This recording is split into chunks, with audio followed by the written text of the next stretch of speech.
Name one. The University of Texas. Okay, so We didn't think you'd actually have an example. I have a list. they agree on the color of the sky.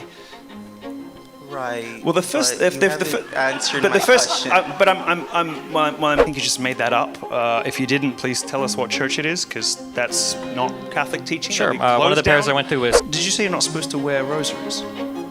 as a Have you As a never? Have you Catholic? never been to Italy? no, but I was a Catholic No, you for haven't. like 16 Okay. years, and wearing a rosary was very a good. big no-no. We got in big trouble in school when we did that. But The answer to your question is race. the funniest thing is I actually just made that up. I was seeing if he would actually try to talk his way through that, but I totally made that up. Thanks, Milo. We're not getting rid of cell phones. We're not putting women back in the kitchen. We're not getting rid of birth control. The internet's not going anywhere. We're not locking down our borders. You know, we live in a world today that is as much different from 1980 as 1980 was from the 1200s that, you know, Milo's so obsessed with. We need better conversations with people, better policies that we can advocate for, better things that we can talk about to move our people forward, rather than having people endlessly fracture and atomize themselves. The question we're going to be answering today is, should Christian nationalism be the dominant governing ideology of America? We will have 10 minutes each of prepared opening statements, and then each of you guys will be able to go through 5 minutes of rebuttals each, and then I will ask 2 questions for each of you, and we'll rotate between you guys. You'll each have 5 minutes to answer the question I've directed towards you, and the other person will have 3 minutes to respond.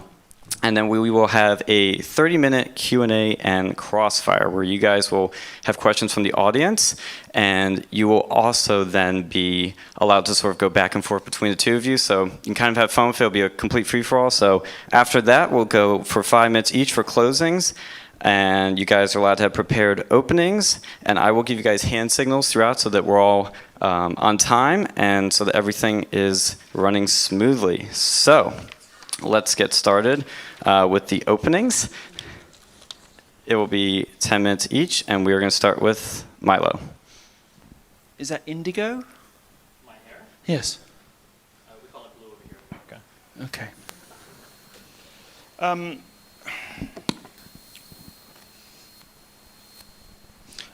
I have to give you some credit for having the cojones to show up in Tennessee barely a month after the bullet-ridden bodies of children have been buried, as a sort of representative for a culture that did it, and offering anything but condolences and sympathy. I think it's disgusting. I think it's shameful. How dare you? How dare you show up here offering anything but sympathy? Because, you know, I think, I should stand or something. We're familiar with what happened in Tennessee. We're less familiar with the reasons why. But the reason was that at any given time in society, there are about 20% of people who are just nuts. And those people will glom on to whatever the fad is for people who are nuts. So the current nuts is trans. You can see in the social trends when you plot anorexia and bulimia, which was the big thing when I was growing up, against the new nuts. That there's basically about 1 in 5 people who are just not really all there and will kind of do whatever. But when you hand those people, those unstable and dangerous people, a victimhood script, when you give them a license to commit violence in the name of their supposed identities, instead of giving them the treatment and the love and the prayers that they need, you turn those people into killers. You turn those people into time bombs. And there used to be something in America that would protect against that. It was Christianity. I think it's shameful that anybody would show up so soon after a tragedy caused by the kind of ideologies that you support and do anything but offer sympathy and condolences and celebrate the ideology that has protected us against this sort of thing for so long. It's outside the scope of our evening this evening to prove or disprove the truth of Christianity or Christ or whatever. But I'll make a few points. There is no America without Christ. And the reason for that is that this is an intrinsically and fundamentally Christian nationalist country, by which we mean it's built into the architecture of the nation. There's no getting away from it. You can lie about it. You can pridefully claim that, you can be good people without Christ. You can't. You're just inheriting a system of good and evil from the culture in which you grew up, which accords with the natural law. America was founded, as Adams told us, with a constitution that is wholly unsuited to the governance of anyone but a moral and religious people. And when he said religious, he meant Christian, although he himself was wandered through various different kinds of heresy. What Adams said was that this country is, that its founding documents, that its founding architecture, the Constitution, the Bill of Rights, were wholly and fundamentally unsuited to the governance of anything but a moral and religious people. Do you think that America is comprised of a moral and religious people today? Obviously it is not. And what he meant specifically was Christianity, because the way that America is set up outsources morality to Christianity. And without it, it doesn't work, because jury trials don't work when people vote with race instead of conscience and truth. A society doesn't work when people don't obey contracts, don't obey their word, when they're oath breakers. The architecture of America rests fundamentally on a bedrock of Christianity, without which the entire thing falls apart. And that's exactly what's happening.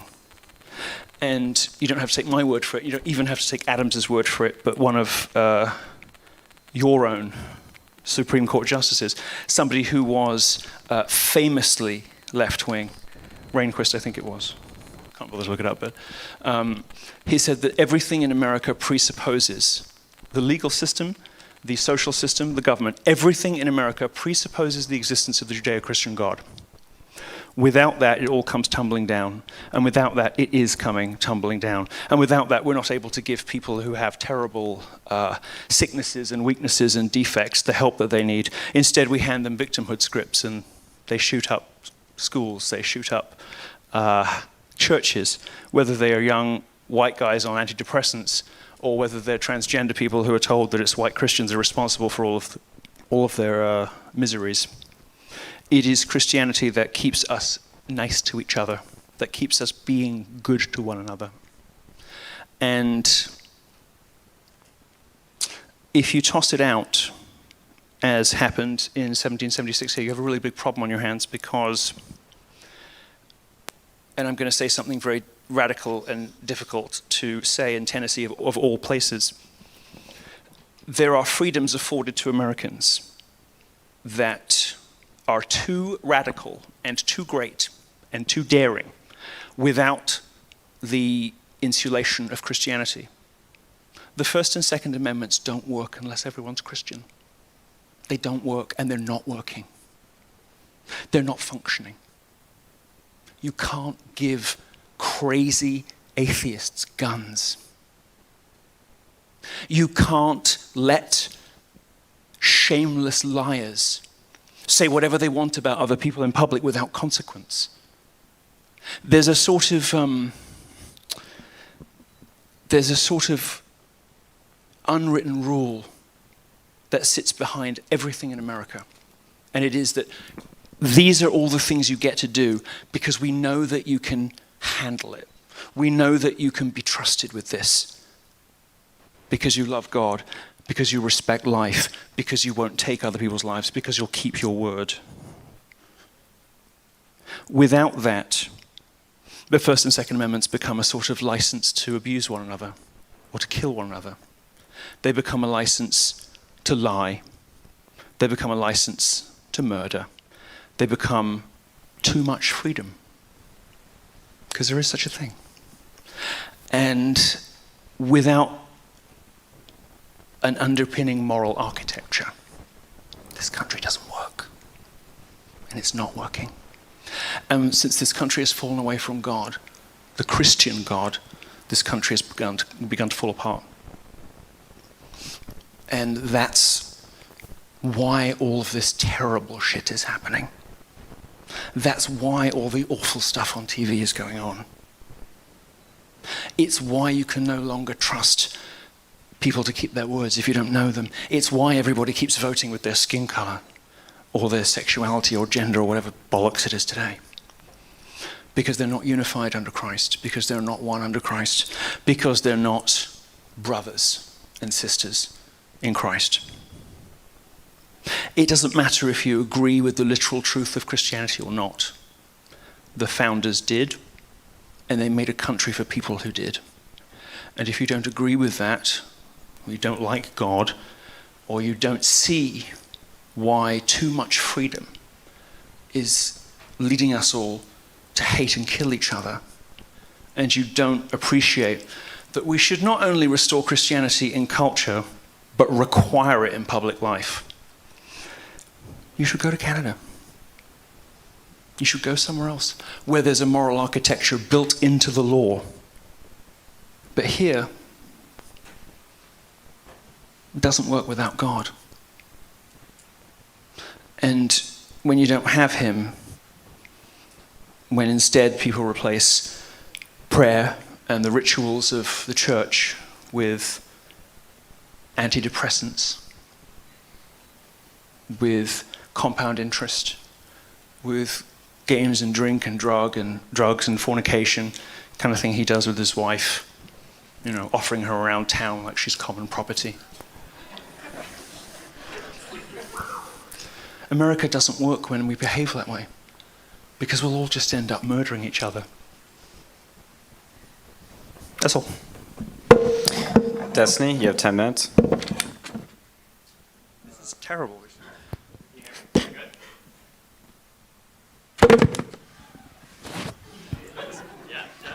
It's not every day I'm the progressive. Oh, what? Here? Yeah? Oh, nice. Okay. I'm not used to arguing for more freedoms against conservatives on stage, but I guess that's where we're at right now with the conservative movement, or whatever part of the conservative movement this is. Today, we've got viewers gathered from all across the world tuning in to a debate between me and Milo, where Milo is going to argue that we should turn the USA into an isolated, authoritarian, zealously religious country. I think that technology is the Pandora's box that has changed this country and this world forever, and I don't think we're ever going back to the days of public squares and mail service by horse. Cultural exchange is happening, whether you like it or not, quite literally at the speed of light. Even right now, potentially hundreds of thousands or even millions of people around the world are listening to me and Milo have this debate. The only way to stop this type of cultural exchange is through the militant authoritarianism that Milo is talking about on this stage. That might be through his being against the First Amendment, that might be against his taking away of the Second Amendment, and that might be through the institution of a state religion. This means the destruction of our freedom of speech, our ability to produce media, satire, and comedy, and our ability to communicate openly on the social media platforms we've all unfortunately grown addicted to.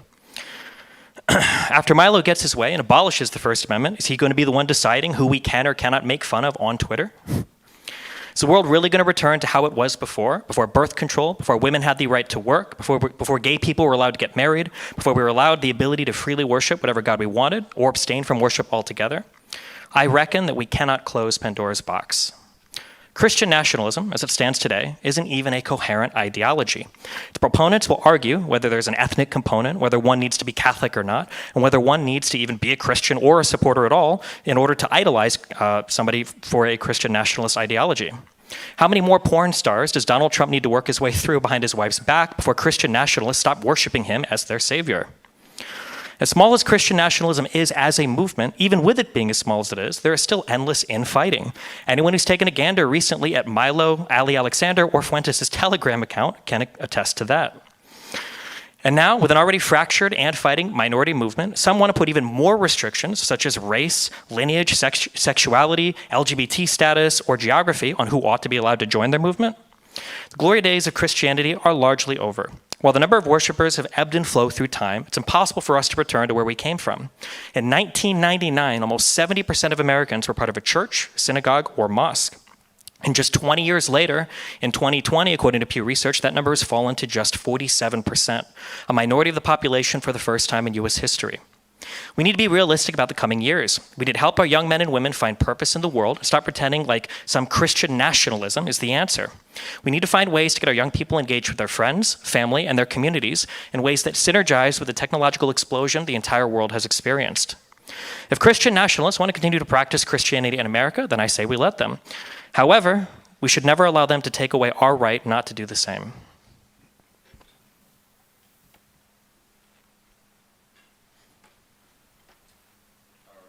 We will now have 5 minutes of rebuttals from each of you guys. So we'll start with Milo. You have 5 minutes. If the movement is, thank you. If the movement, such as it is, I didn't realize there was one, but if Christian nationalism is not yet adequately defined, it's because nobody used it before 2 years ago, which it seems to me to be perfectly reasonable. Trump is not a religious leader in any sense, and you're making a classic mistake of people who don't understand religion, don't understand God, and don't understand their own country when you say, hold Trump up as a kind of moral example. Render unto Caesar. We don't expect that our presidents should be like Jesus because they're not here to do Jesus' job. So, no. It's interesting you talk about women's rights. I mean, Christianity is the... Sorry, I mean... You know, I just don't know how hard to go in, really. I mean, you know, you're talking about the religion that gave women consent in marriage. You're talking about the religion that gave women the right to say no, that elevated them from chattel into human beings. You want to return women to chattel. You want women to be like your wife, passed around town. I'm sorry, but I'm not going to take moral lectures on the rights of women from somebody who treats supposedly their wife in what ought to be a holy sacrament as a communal sex toy. Give me a break. Give me a break. I'm not going to take moral lectures from somebody who, for all intents and purposes, may as well have a fleshlight instead of a wife, who demeans and besmirches her honor, who speaks about a woman who should be treated with the reverence and respect and love that we treat our own mothers with, like she was something you could buy, like she's something that just to get off with, passed around to other men while you watch, flicking yourself off. So forgive me if I decline to take any lectures from you on women's bloody rights. As for gay rights, no thanks. I didn't want them when I was having sex with men, and I don't want them now. Catholicism and Islam are growing, in case you aren't familiar with the world outside these borders. And the reason for that is that everybody sees what a bloody mess we're all in, thanks to globalization, thanks to the information economy, thanks to the kinds of changes that he says are inexorable, because, like a lot of undereducated people, he doesn't have much of a grasp of the world before he was born. I think if you were to glance a little further back, whether it were to ancient Greece or Rome or the Holy Roman Empire, you would see plenty of examples in history, or even, dare I say it, the Weimar Republic. A little bit closer to our own era, in which an era of rampant sexual degeneracy was indeed replaced by some quite stern social rules, to put it mildly. History is replete with examples of what happens when the public gets sick of people like you fucking everything up, breaking everything apart, and destroying all the things that make society precious, that make relationships work. In fact, if you are to look back in history as far as Greece and Rome, you might say that history is really the story of how people like you, given undue influence and larger platforms than they deserve, continually express views that are so far outside of the mainstream and so out of step with what ordinary people think that you have to be regularly slaughtered, and new governments have to be installed, and coups have to be engaged in, just to keep people like you in line, because otherwise we'd all be dead. So I'm sorry, but I'm certainly not going to take any kind of moral lectures from you on anything. But I've given you a few examples of why everything you just said is complete and absolute nonsense. But let me tell you, if your memory stretches back, and as you're at university, you're an educated person, it should be further than 1980, Yeah, you absolutely can put it back in the box, and we must, and we should, because otherwise America is done. All right, Destiny, you have 5 minutes for your rebuttal. I'm not really sure what I'm supposed to respond to. I think it's a little funny that apparently I'm so far outside of what people regularly think, despite the fact that I'm pretty sure I'm giving you a bigger audience than you've had in the past several years post your cancellation. But I see that this is what the dying throes, I guess, of an internet provocateur, as he self-described himself back when you were writing on the alt-right, then when you were writing on Trump. Now I guess you're not writing on guys anymore because apparently you prayed away the gay. So whatever you're doing now. But I won't get into all that. I'll take the high road, despite the fact that you're one of the most obsessed with my wife's vagina gay guys I've ever seen in my entire life, which is very weird, but very strange. I'll kind of reiterate what I said before, I guess. I don't know how long we're going to do this, but yeah, I think that Christian nationalism is largely a joke. I guess you can kind of see that the figures that are proponents of Christian nationalism, like Christian nationalism, are largely jokes. They don't really have any serious positions. They just sit up here trying to provoke. They really have nothing to offer the public, nothing to offer the public discourse, nothing to offer the people that are, I guess, trying to join and leave these movements, because obviously, as we can see online, they are ever fracturing and ever infighting more and more every single day. Yeah. All right. We'll move on to the questions right now. The person who I will direct a question towards has 5 minutes to respond, and then the opponent has 3 minutes to respond to that. Then the first question is for Milo. As we know, Christianity has a lot of denominations, and even amongst your faith, Catholicism, there are lots of conflicting interpretations of the Bible and other differing opinions. How would you, in your Christian national society, coexist with non-Catholics? You don't have to, I mean, my patron saint, Louis IX, the only canonized king of France, says that, he knows what's coming already. There must be Elijah, I've been warned about you. Said that it wasn't really proper to debate these kinds of things, and it's better to run somebody through with a sword than to hear them besmirch the faith or whatnot. But if you think that coexistence with Christians is such an onerous and dreadful burden, perhaps you might like to tell the Jews, who seem to quite like it.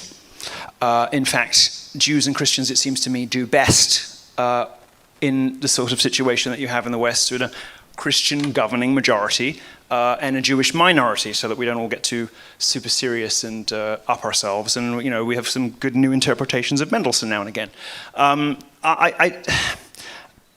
There aren't any conflicting interpretations of the Bible in Catholicism. There is only church teaching, and church teaching is eternal.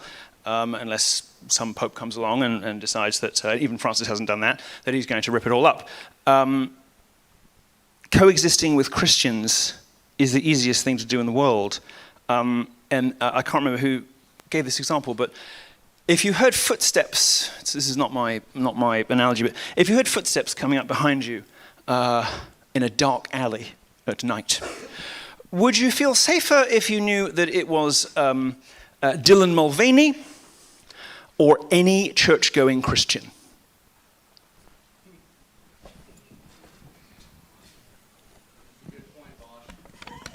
All right. For Destiny, you have 3 minutes now to respond to that.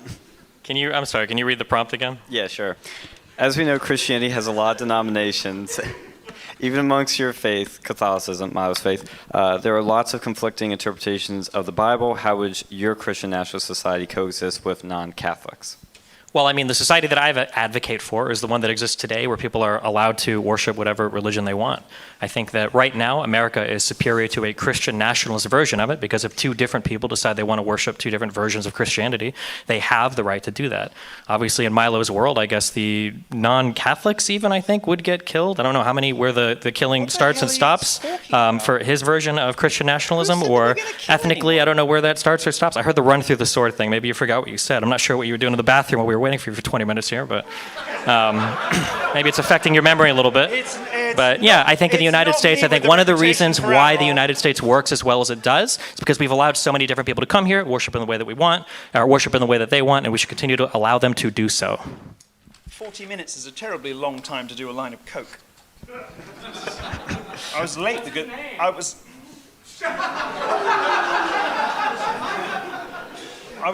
I was late for the ordinary reasons that people are late. I was at the hairdresser. All right, Destiny. I have the personality I have. Sort of stuck with it now. Now your question, Destiny. You have 5 minutes to respond to this, and then Mao will have 3 minutes to respond to that. Some would argue that a society without religion at its core would devolve into a nihilistic society, deprived of any meaning or purpose. How would you prevent, in your society, non-Christian nationalist governing society, from devolving into a nihilistic, meaningless society? I think that you have to have something greater than yourself to live for, and I think religion is like a really easy package to give somebody that kind of solves for a lot of those problems. It gives you a nice guide for how to view the world, it gives you a nice guide for how to view your family, it gives you a nice guide for how to live an ethical life, and through that package, people feel like they have something greater than themselves to live for.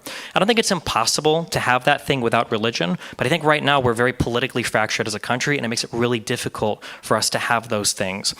So for instance, there are certain topics that are hotly contested that I don't think should be. So for instance, all of us should be able to say we're proud to be Americans. That includes progressives, that includes BLM people, that includes people on the left, it includes anybody that might, however far left you go, you should be able to say that. That shouldn't be ground that we cede to people on the right. I think it's kind of a shame that if you see an American flag on somebody's car today, you basically know that they're a conservative because nobody on the left would put that on their car. I think that's an insane proposition.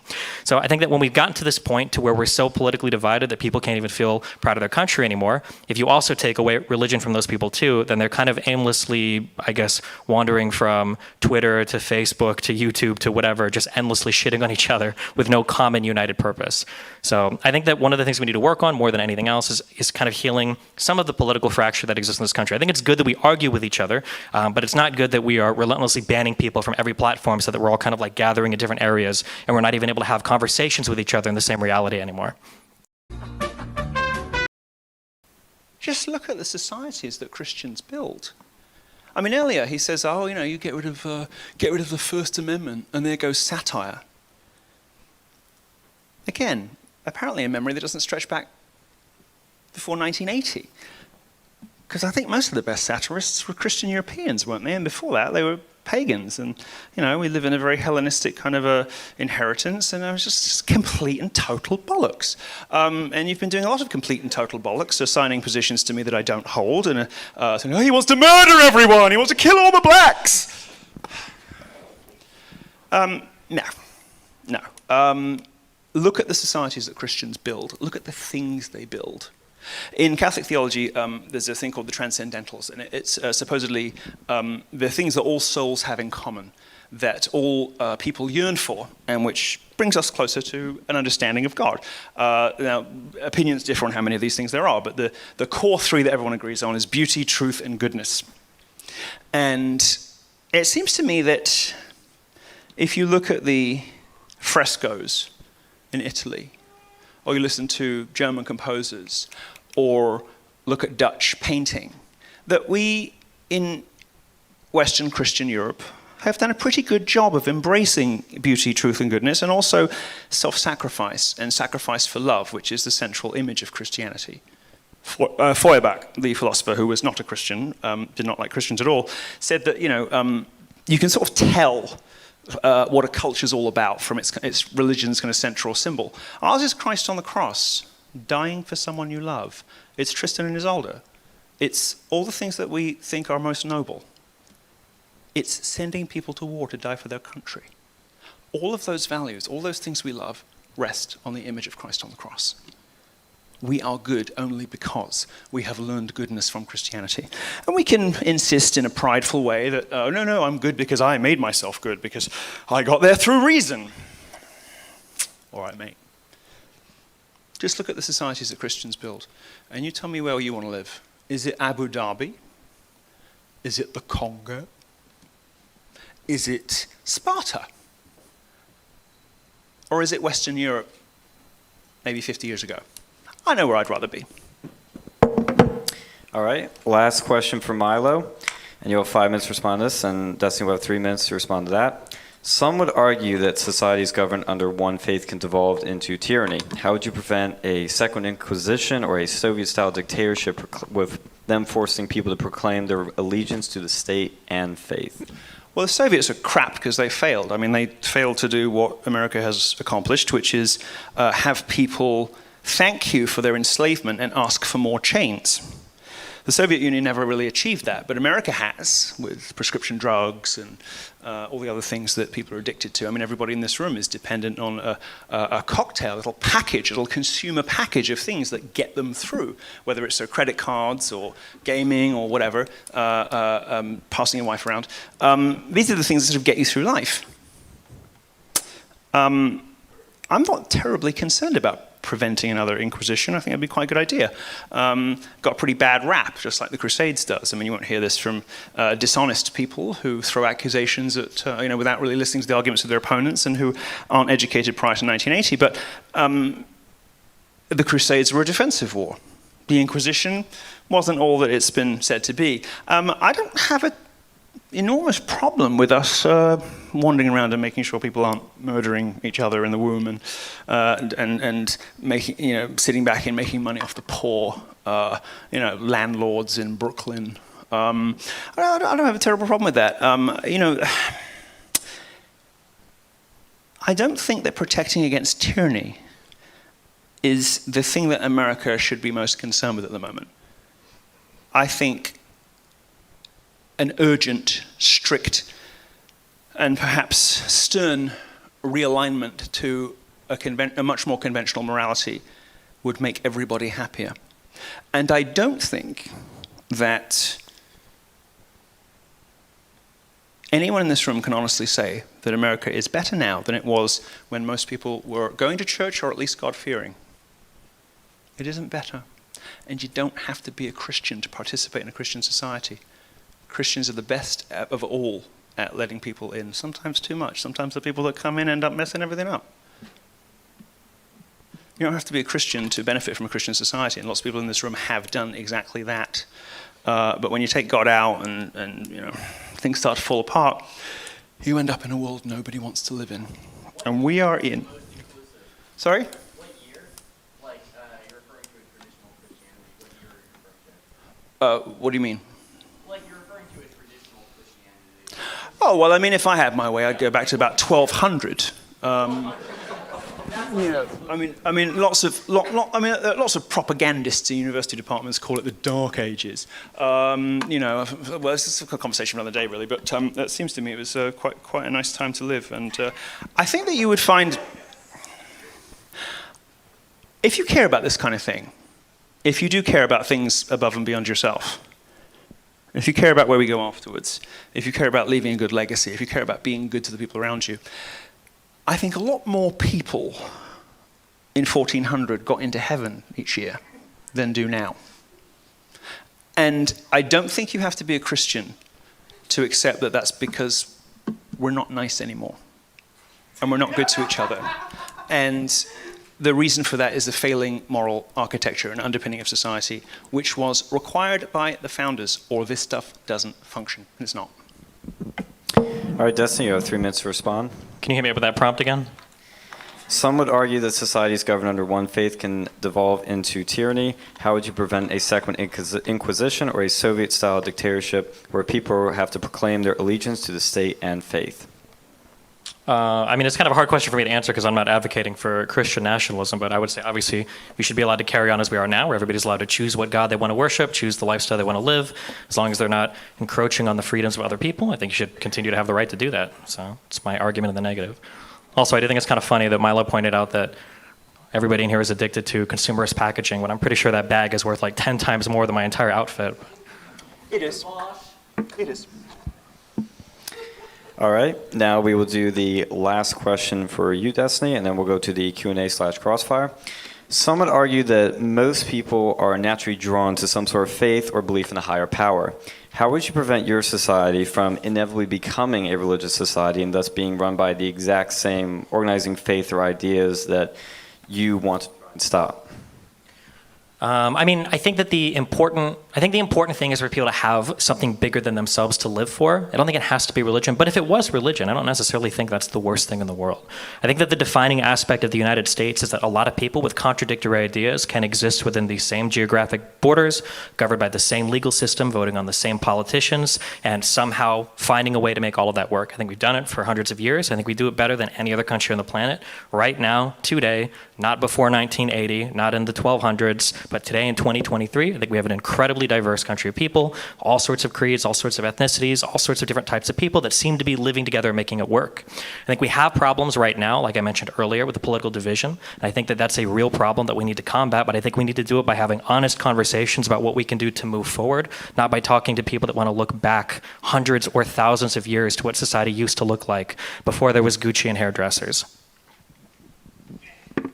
I could live without both if it meant that you would be left on a mountainside somewhere, your parents wondering which god they'd pissed off, which is exactly what would have happened in a pre-Christian civilization to something like you. Probably would have left the gays there before people like me. Well, I don't think you can tell when it pops out whether it's going to like cock or not. Maybe if it's your kid, but I'm sure you'll ensure that's the case. I mean, you know all about kids liking, huh? Isn't that? Would I? Would I? Would I? Tell us more about that. Would I? Because that's a pretty big allegation. Would I? Would you what? Would I know about that? Well, seems like it. Isn't that what you got canceled for? No, I got canceled for talking about the fact that I was a victim of clerical sexual abuse. I was... So about like little boys liking, right?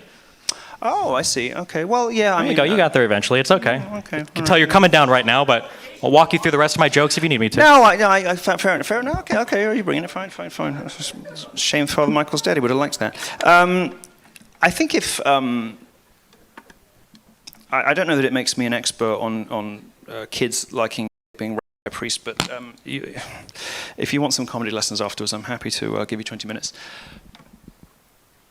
What was the question? Sorry, I was so bored.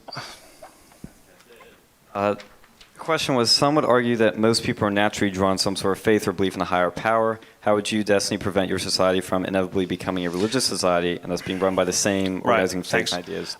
I think it's a bit lazy to say, as people often do, that we now have a kind of alternate sort of progressive religion.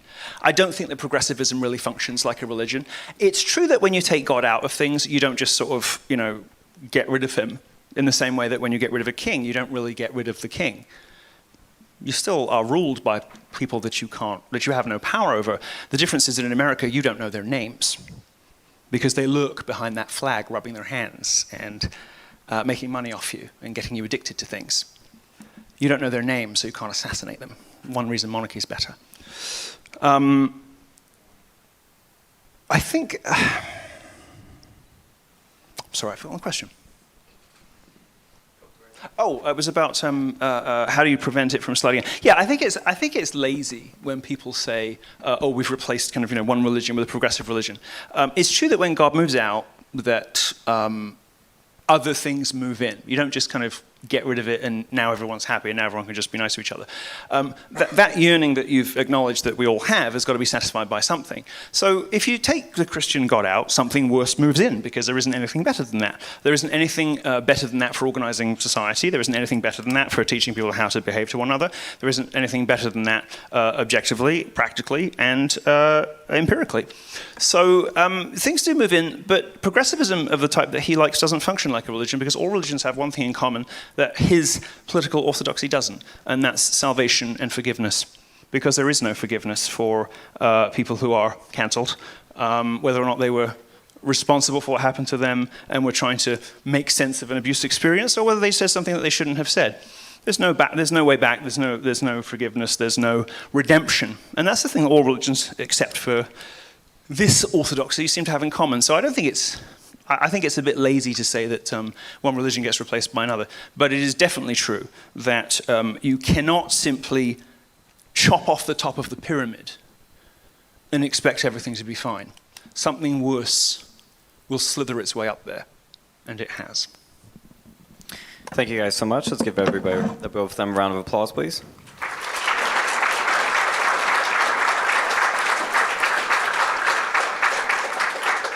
Now we're going to move into the audience Q&A. So if you'd like to ask a question, line up behind me. We'll have somebody hold a mic here, and you're allowed to ask one question.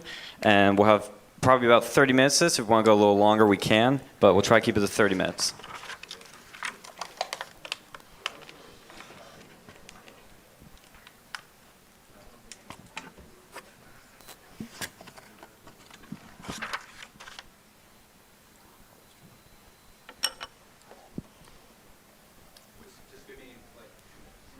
Yeah, we just need 1 minute to set up the camera, and then we'll be good to go.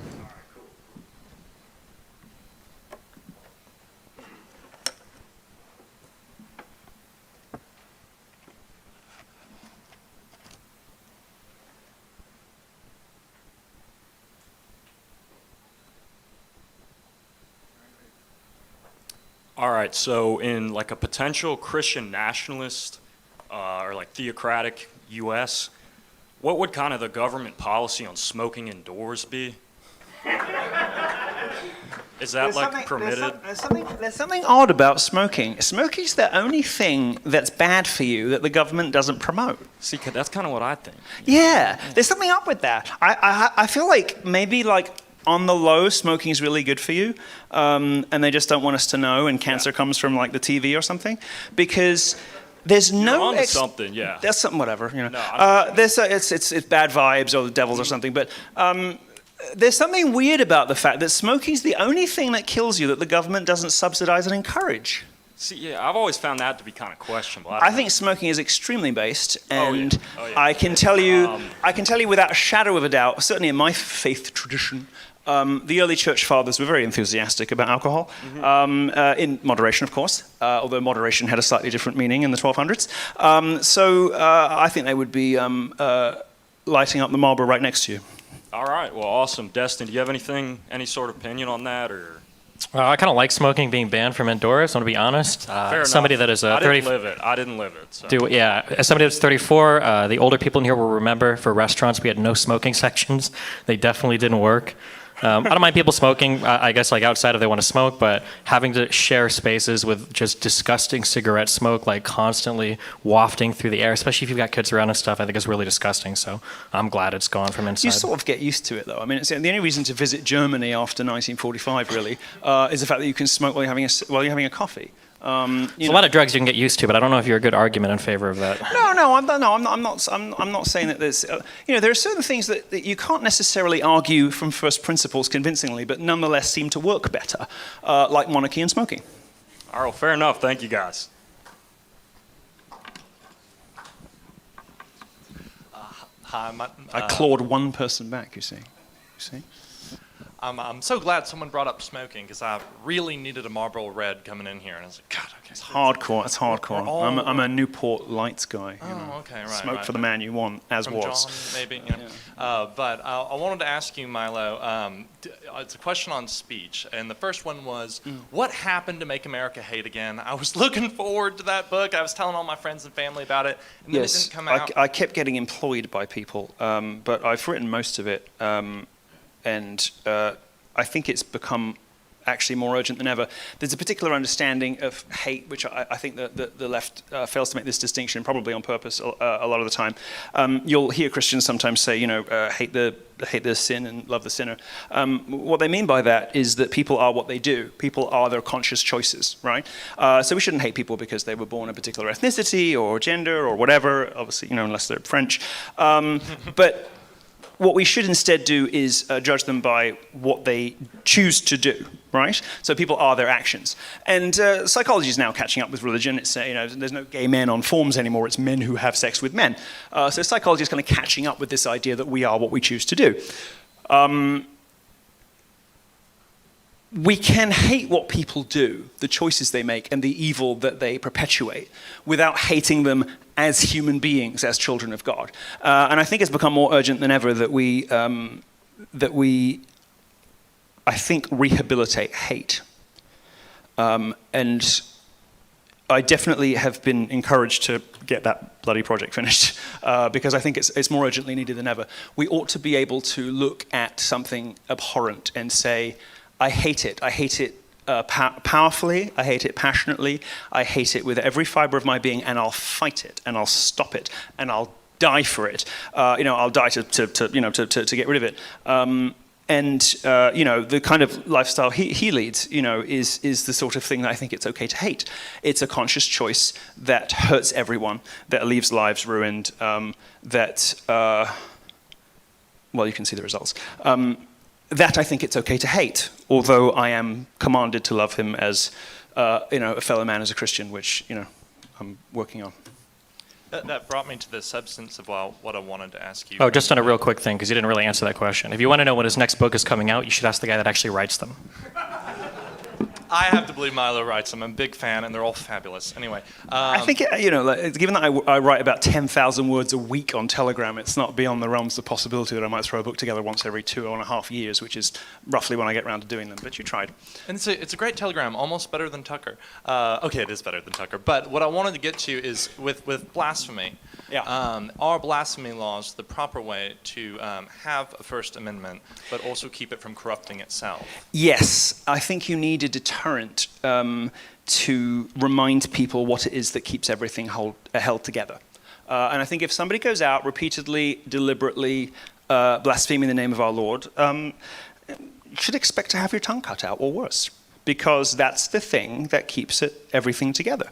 In just the way that Americans get very touchy when flags, graze the floor and stuff like that. It's a perfectly reasonable anxiety to have, because the flag is a sort of, crap proxy for the things that really matter. I think it's perfectly reasonable to have those things sacrosanct, and America does. It just picks stupid shit instead of the right things. Thank you. Hello.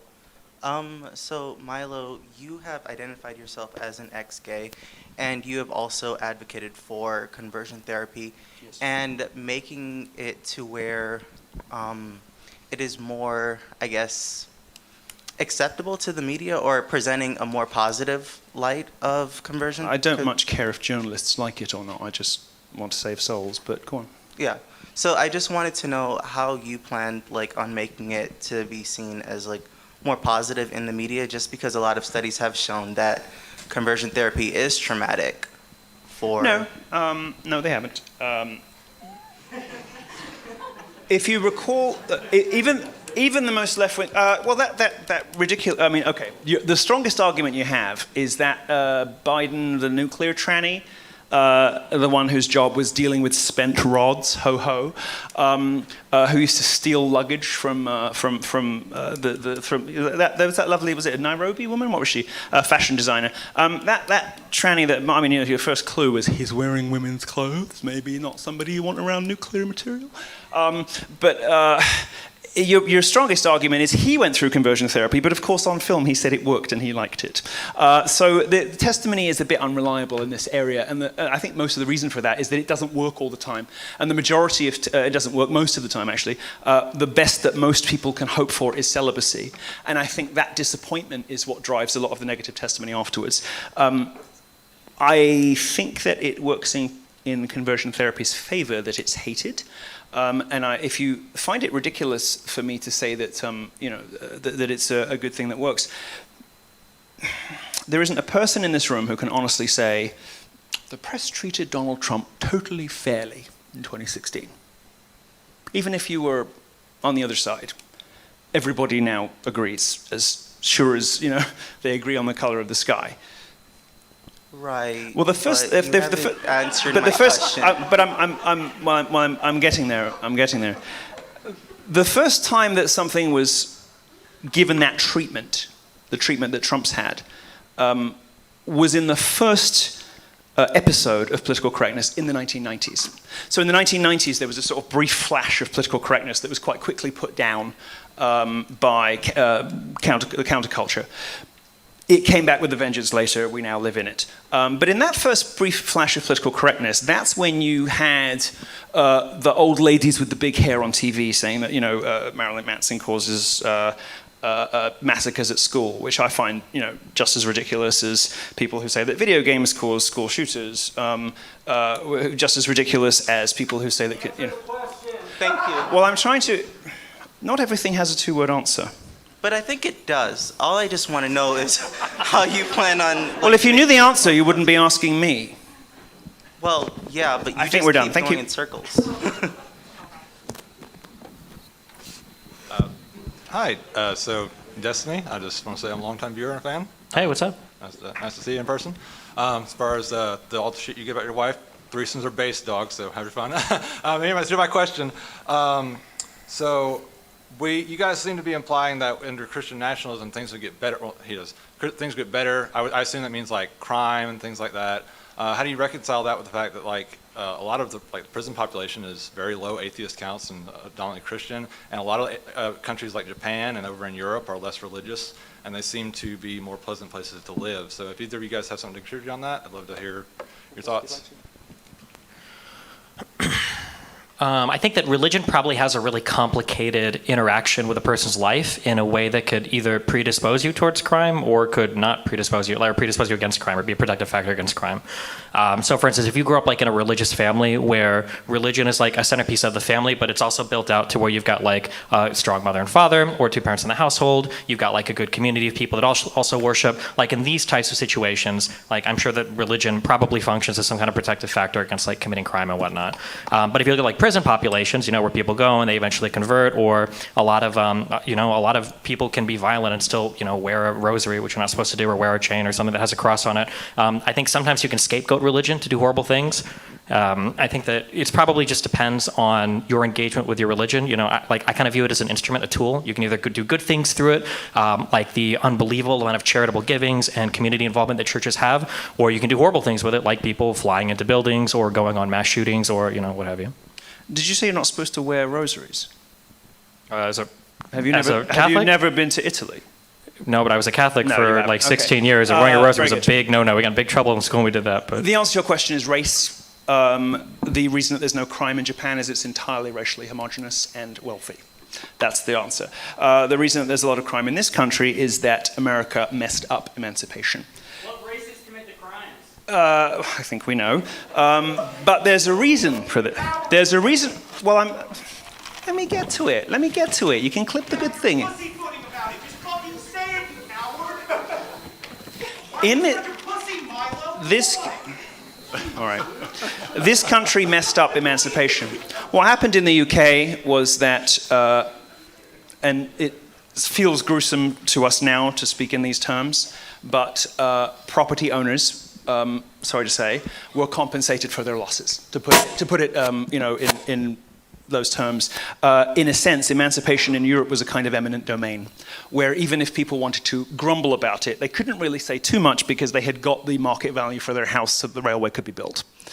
In America, they dragged it on for generations. They didn't do that, and then through a combination of incompetence and malice, blacks and whites were set against each other in this country, with the result that there is now a permanently grievance-focused 13% of the population. I mean, maybe 1% of the black Americans don't hate everything and everyone, but the rest of them are predisposed toward antisocial behaviors because they were never welcomed into the pact. They were never properly welcomed into the American deal. They were never properly given a seat at the table, and they were never properly welcomed in, with the result that they immediately, after emancipation, because emancipation was messed up, started voting with their race. They never were welcomed into the American deal, into the pact. They never bought into the values, and they never participated in the process of being American citizens. So they didn't feel bound by the obligations that other Americans had towards one another, like jury trials should be based on the facts and not on whether he's black. So as a result of things that were done to them a very long time ago, black America is now in a situation where there's sort of permanently petulant child constantly lashing out at a mixture of real and imagined grievances. And the answer to your question about crime is simply that. It's race. It's got nothing to do with religion. just an interesting addition to that. Two researchers, Whitehead and Perry, I didn't know the stat would come in handy, but black Americans are actually the largest ethnic group in the United States to support some form of Christian nationalism, which I think is really funny after all that. Yeah, and there are reasons for that. I mean, you've got people who look. It's mostly to do with where black people were and who was there too. So in the South, whether it's Georgia, which is traditionally English, or Tennessee, which is more Scots-Irish, you've got more enthusiastic and more Anglican and more religion that stuck more from basically the Anglosphere versus some of the Dutch places. There's a very good book called American Nations, which kind of explains, by Colin Woodard, that sort of explains the different character of the various chunks of America. The main reason Black America it remains somewhat religious, although the church going doesn't necessarily translate into behavior or social attitudes these days. Why not? Well, because they're heretics, because they go to churches that are completely and utterly bonkers, because they don't go to preachers who tell them about God. They're Pentecostals or Crystal Methodists or some other kind of nonsense. The reason that they're not behaving as Christians is because they're not really Christians. But the main reason that they are religious at all is just where they were and how they were when everything came to an end. The funniest thing is I actually just made that up. I was seeing if he would actually try to talk his way through that, but I totally made that up. Thanks, Milo. Well, thank you both.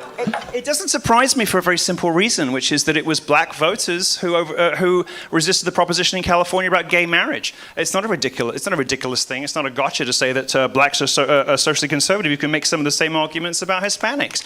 Now, the kind of Catholicism they practice is all mixed up with the hoodoo, voodoo, bruja nonsense. But it's not in any way a ridiculous thing to say, given that in California, of all places, it was black voters who stopped gay marriage passing. I mean, it's just not a particularly peculiar thing to say. Wouldn't surprise me at all.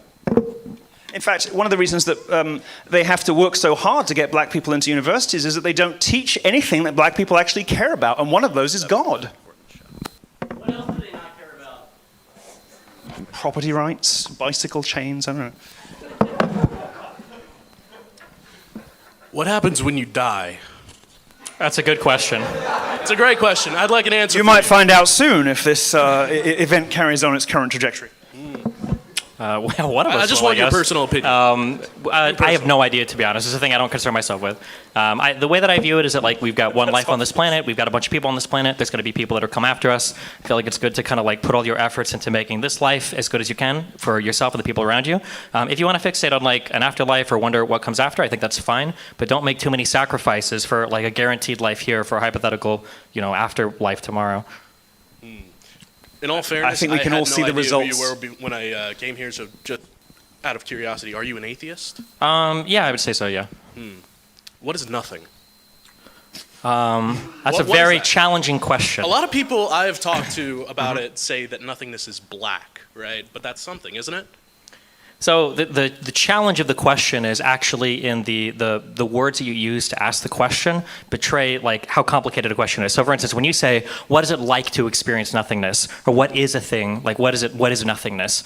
Well, the question presupposes a subject that can observe the nothingness. When you ask what is something, you're saying what is it like to observe something? Or what is it like for somebody to observe something? But obviously if there's nothing, there's not an observer there to observe it. So the question is a bit meaningless. I can't answer what it's like for somebody not to exist and then for that non-existent person's subjective experience of nothingness to be. There's no way for me to meaningfully answer the question. There's no way for any of us to answer that. I've been question, retired too long to understand that. The answer has but been delivered to us a long time ago. Don't people? I'm sorry, he went 3 seconds without talking, so don't people equate nothingness and black because of darkness and you can't see things at night? It's pretty simple, isn't it?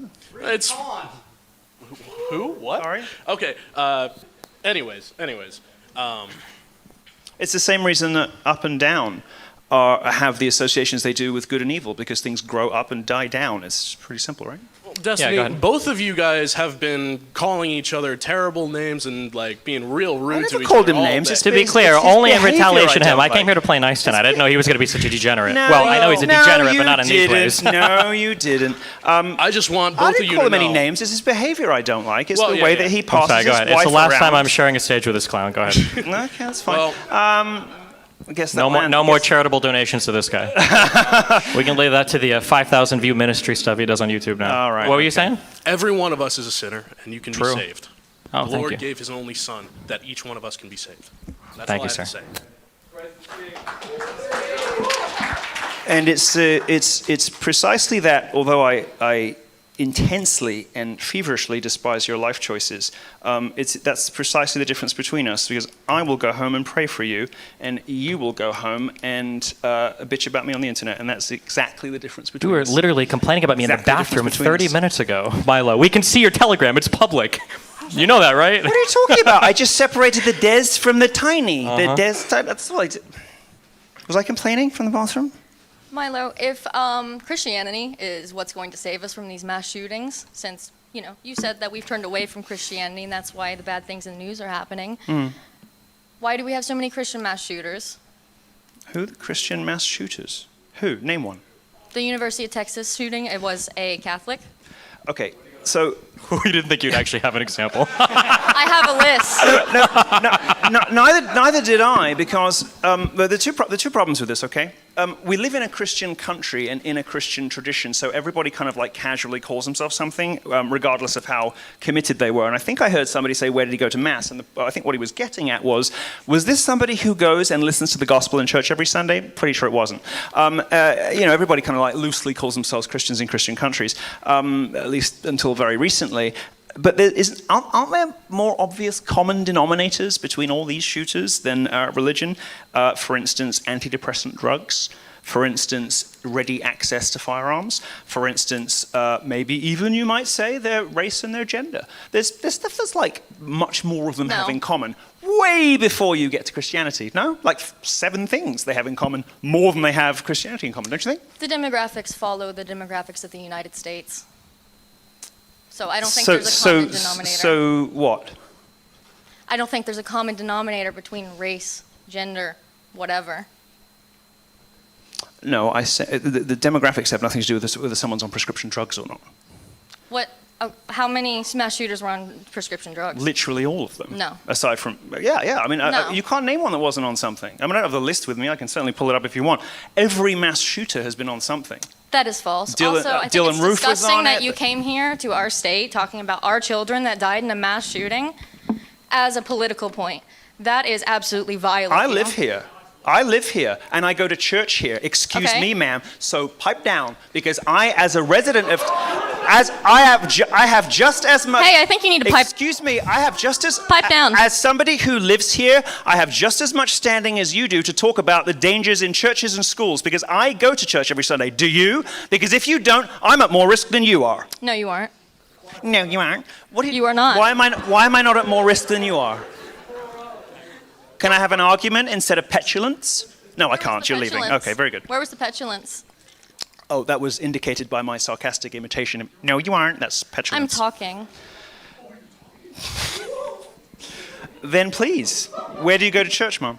I don't go to church. No, you don't. So if the shootings have happened like quite a lot in churches and synagogues lately, right? Whether it's a right-winger, a left-winger, they're black, they're white, whether they're targeting Christians, they're targeting Jews. Seems to happen quite a lot in places of religious worship lately. Do you go to synagogue or temple?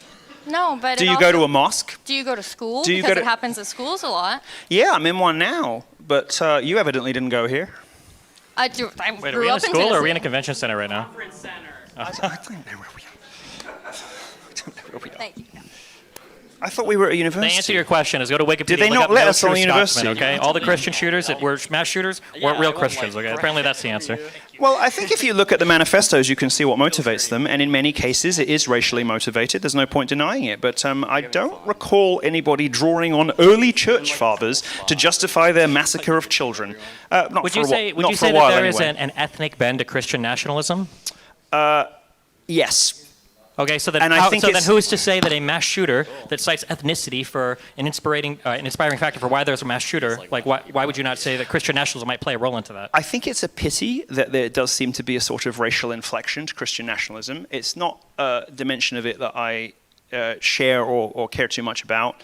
In my previous life, obviously, I loved and married and settled down with somebody who was not of my own race. And if the people that you choose to hang out with when you don't have to don't establish your racial attitudes, I don't know what would to anyone's satisfaction. So I don't know. I don't love the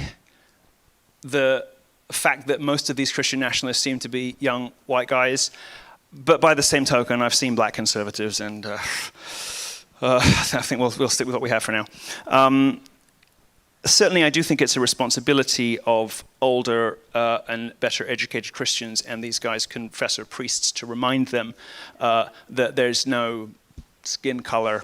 I'm just curious, for in you heaven. personally, if you could choose between 10 million Mexican Catholics coming into this country or 10 million atheist Norwegians.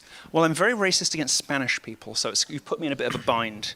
I like blacks, I like whites, I like Asians. I don't love Spaniards, so you put me in a bit of a bind. But I would have to come down on the side of Christians no matter where they're from. Well, that's good, okay. Oh, okay. I was having fun. This is a question for Mr. Atentacumpo. I was raised Catholic. I don't know what that is. You're going to have to explain your Bob. I'm sorry. No, though I don't really know how to pronounce your last name. I'm sorry, I'm not familiar with Greek. My question is, I was raised Roman Catholic. I attended both Latin masses and English language masses up until my sophomore year of college, which was very recently. I have also been a homosexual my entire life. I've been attracted to men. I have had exclusively sex with men. All of my relationships have been with men.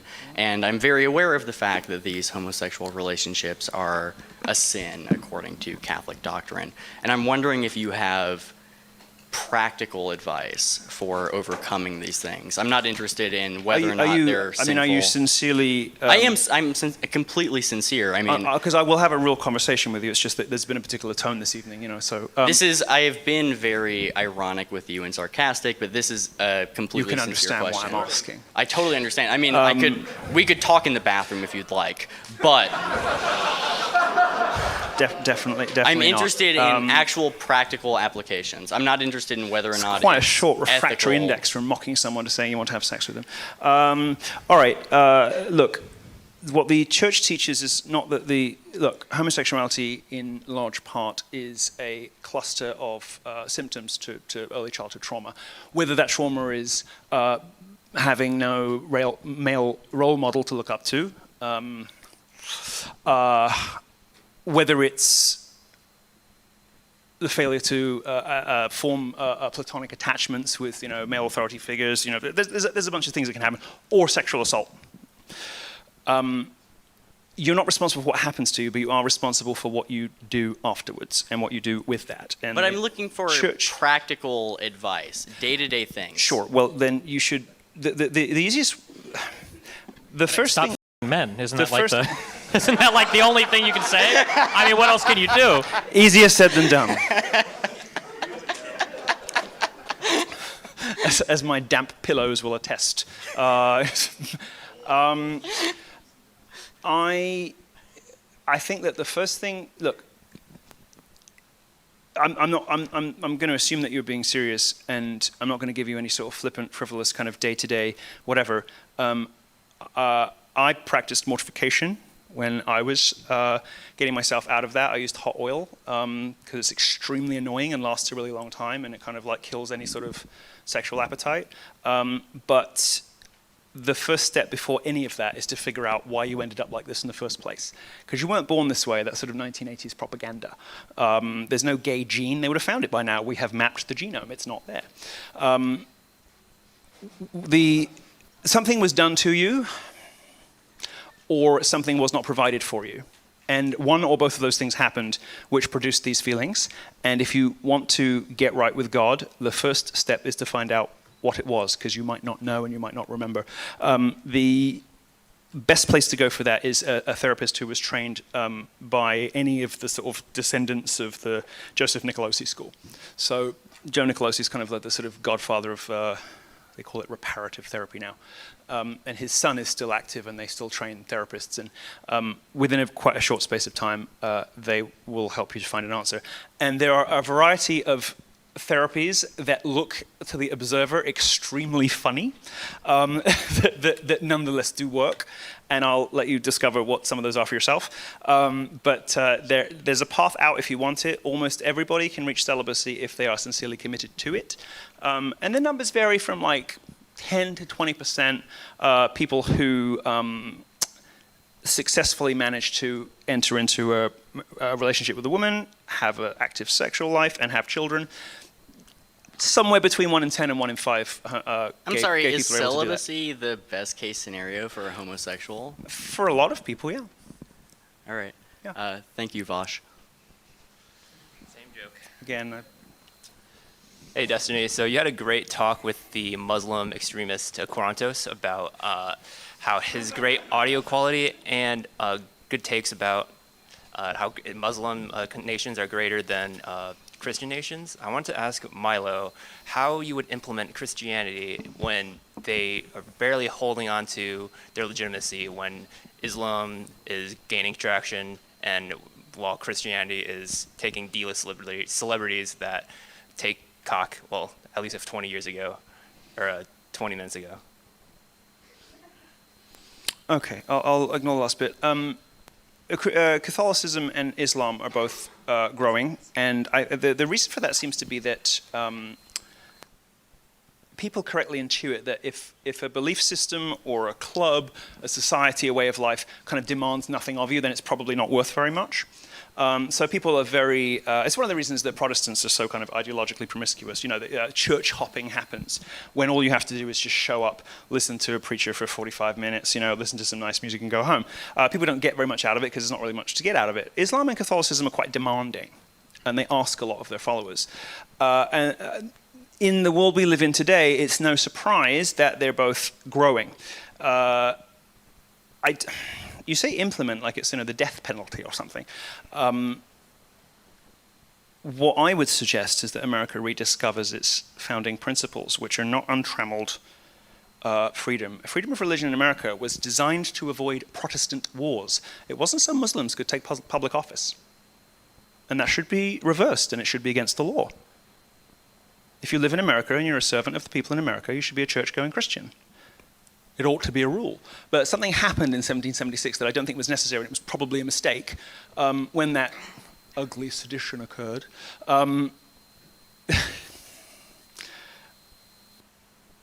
Instead of just throwing out the king, America threw out religion as well, dissociating it from the state, guaranteeing freedom of religion, which is intended just between Protestant denominations, but of course would always blossom out. And then it sort of enshrined the right to commit various infractions against the Ten Commandments, including the First Amendment. I think if you want to sort of reinstitute things, all you really need to do is to return to an understanding that none of this stuff works without Christianity. And one of the ways to communicate that would probably be to reestablish maybe Presbyterianism or Episcopalianism, probably the Episcopal Church, I would guess, since that's the one that most of the presidents seem to go for. It's the church Tucker goes to. It's the National Cathedral in Washington. Most of the elites in the country are pretty happy with Episcopalianism. You know, you get back home to the real religion eventually, but let's start with that. It seems to me that that should be quite quickly reestablished so that all public bodies operate not only in the name of America, but in the name of God. And then if you want to be elected to any kind of public office, you have to be Christian. Well, how would they implement that? Or you don't like the word implement because it sounds like you're forcing them, but it seems like average Americans don't even care about their Christianity and don't even relate their morals to how good their lives are. Well, people know if you're a Christian. I mean, they know if you show up to church. It's a sort of only when you take God out do you need like social credit scores, because no one's really like paying any attention to each other. So you have to kind of have this like weird Orwellian technological horror show where technology tries to piece together information about a person to figure out if they're okay or not. Everybody in your parish knows if you go to church or not. If you run for public office and you don't go to church, you're not eligible. And then the onus, you know, falls to you to prove that you are what you purport to be. That doesn't seem to me to be a problem. Anyone who goes to a regular local parish will know that. If you're a Christian, people know. You know, people know when you go to church. And it's a gentler and more sophisticated and I think more normal form of kind of social currency and social capital than the you know, the horrific Chinese version. Well, that sounds almost as feasible as communism, so I appreciate you and good luck with your future endeavors. All right, boys, I'm going to try to ask two pointed questions to try to get some dubs for y'all. So, Milo, at some point you mentioned Dutch paintings. It immediately made me think of the Calvinists around the time period that you're kind of advocating to go back for. And their biggest thing that they advocated for was they're very business oriented, but their simplicity and modesty were the values that they valued the most.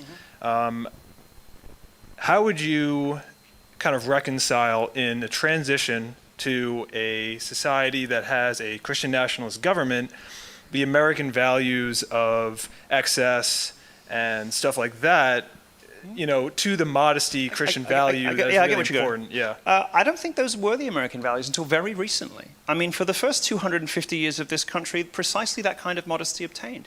Look at the 1950s. You've got there's an ethos of humility, of service, of family orientation. Right? America is kind of a Calvinist country. I mean, you go to Catholic churches, they don't feel like Catholic churches in Europe.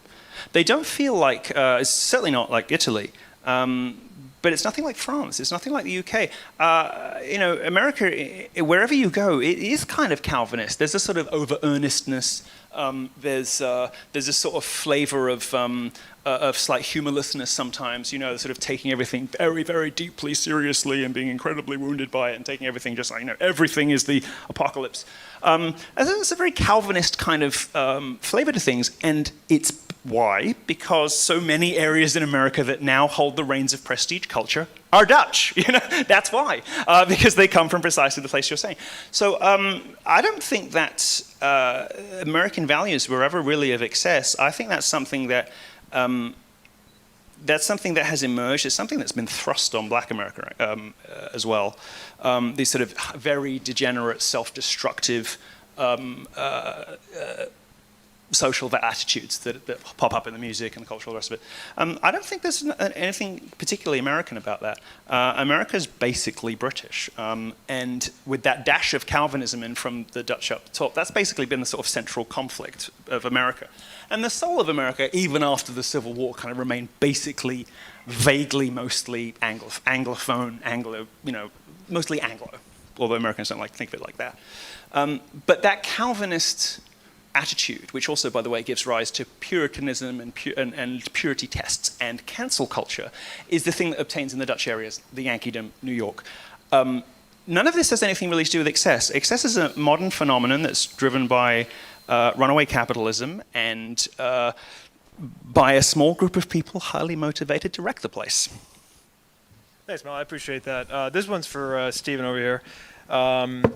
So in your talk today, you mentioned sort of like America's need a return to spirituality that can kind of lift people up from addictions to their phones, stuff like that, that can kind of, not a religious center to keep people on a moral level, but it almost sounds like you're arguing for like a re-faith in the American process. I know that you're big on canvassing. I drove some minions to your canvassing in Georgia.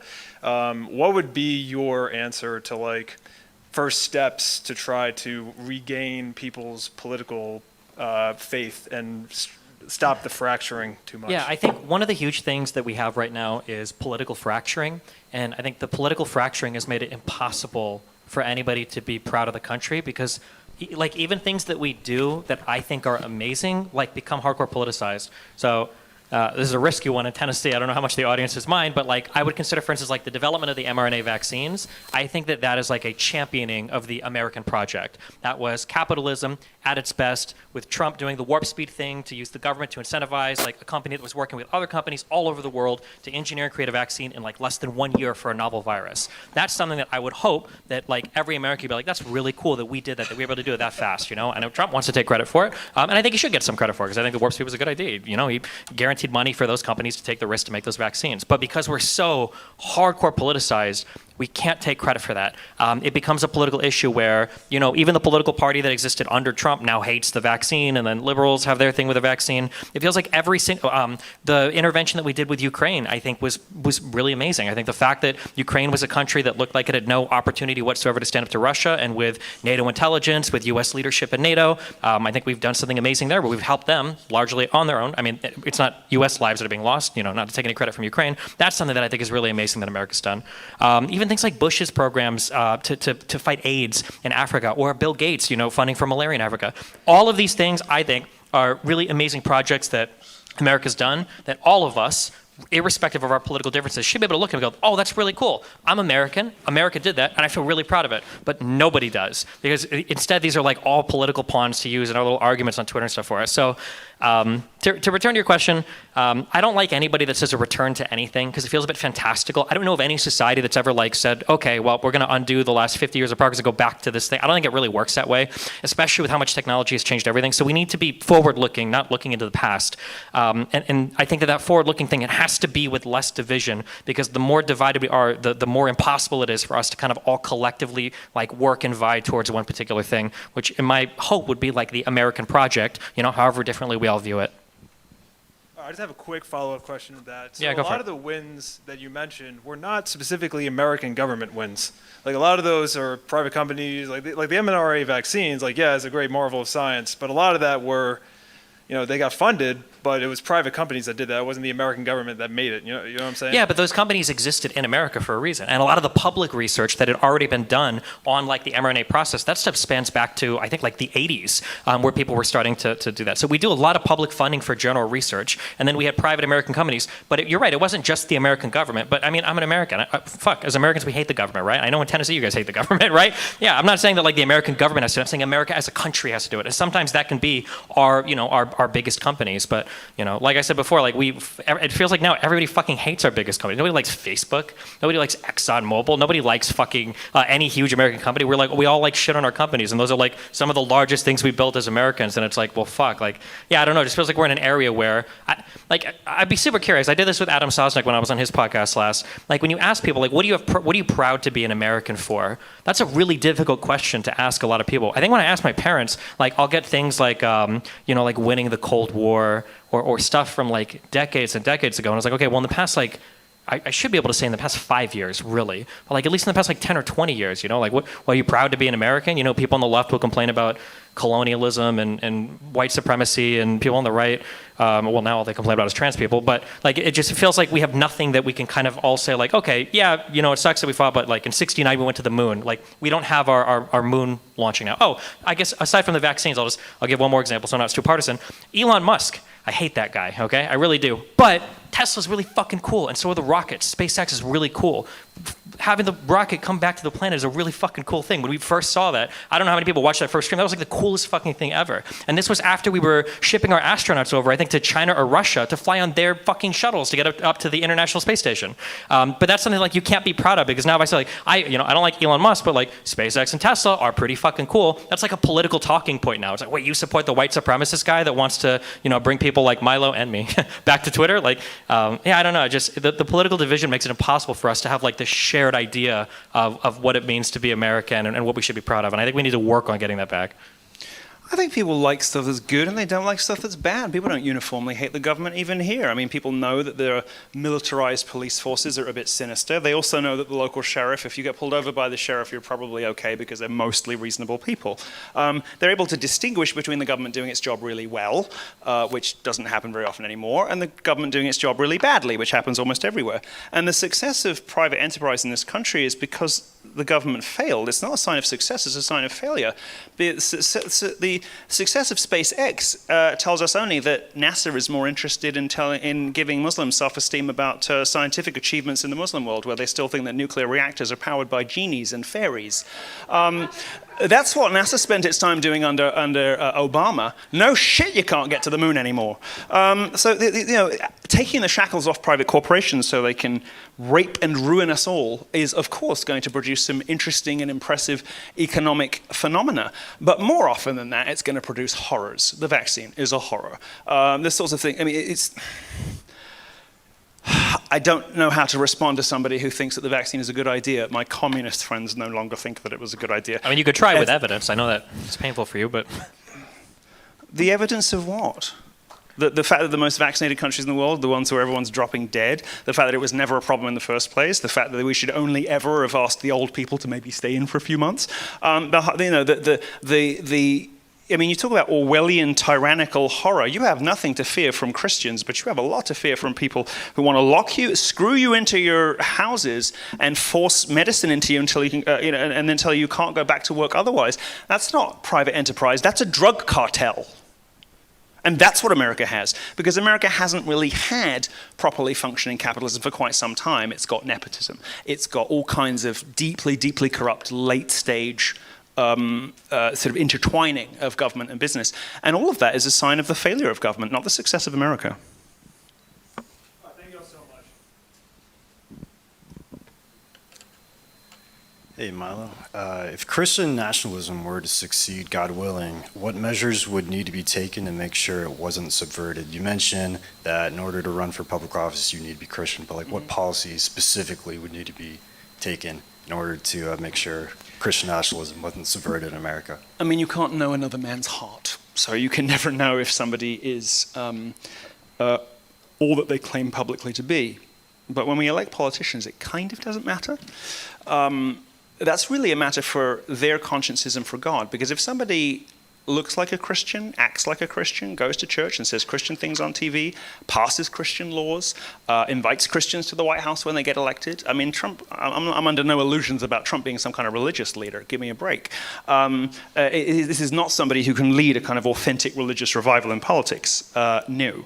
But he was very good to Christians, first president to show up for the March for Life, first president to invite the number of evangelical preachers that he just was, and so on and so forth.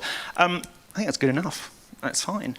So as long as somebody is, doing all the stuff they're supposed to be doing, what they do in their private life, if they're elected officials, as long as they are not letting those values spread into the way they govern, we can afford, at least at first, to be relatively lenient about. Later, who knows? But no, I mean, if somebody, like I say, if somebody acts and governs and passes laws like a Christian, I think people will know if they're Christian. Right. No, I was asking about like what those actual policies would be after those Christians were elected, like to make sure that it wasn't subverted in the future. Well, I see. Well, so it works relatively well in Europe when you have an established church, right? So the head of state is also the head of, whatever heretical sect of Christianity you're under. But no, I mean, so America kind of spiraled out of control in about 300 years, but most of these European countries were stable for 1,000, 2,000. It worked pretty well when you have an established church, so that government does things in the name of the monarch and in the name of God, right? So I know that this is a sort of a slightly alien concept in this country by design, but things kind of work better when people are reminded, as my friend acknowledged, that there's something greater than themselves. And those public rituals, whether it's royal weddings or the fact that everything important that happens in a nation's life happens in a church, it sort of has an effect on the country. It has a really powerful effect on change for change's sake. People are much less likely to do stuff like that. And if you look at sort of where the great dramas happen of particular countries, America, it's the courtroom, right? We come to know ourselves in America through court cases. We don't talk about abortion, we talk about Roe v. Wade. The way that we know there's a problem with Black America is the OJ trial, right? That's when white America realizes, oh, we have a problem here. America's kind of forum for national dramas is legalistic, it's in the courtroom. And that's because it's wrenched down from heaven, and it's wrenched down from the monarch, and it's wrenched down from anything ineffable, anything untouchable, anything aspirational. It's much more easily corrupted. So I think reestablishing the church as making America's official national religion and language and culture to be Western European Christian, it seems to have worked quite well for Europe. And I don't know if you can really ask of any civilization that lasts more than 2,000 years. Real quick question. Would you outlaw usury in the United States? Personally, if I stumbled into Pennsylvania Avenue as president, it would probably be my first executive order. Thank you.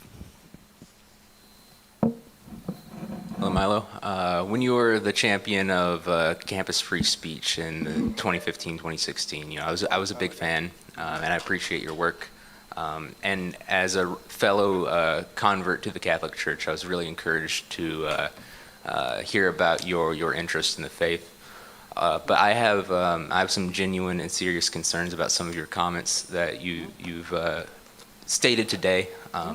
there is a strong tradition in the church of teaching dating back centuries that culminated in the Second Vatican Council in the document Humani Dignitatis, that squarely condemns some of the things that you attribute to this vision of Christian nationalism as heresy. Could you, and I'll closely paraphrase because I don't have photographic memory, so this infallible ecumenical council stated that in its document proclaiming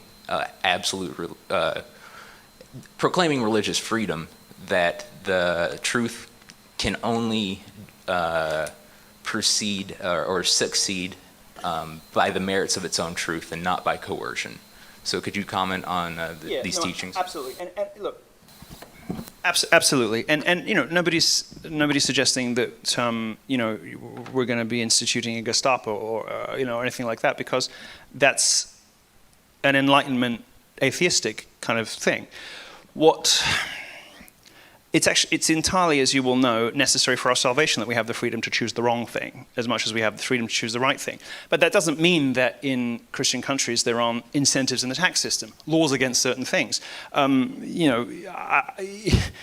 Though we must, for our salvation, have the freedom to choose the right over the wrong, that doesn't mean that in a Christian country that murder should be legal. It doesn't mean that abortion should be legal.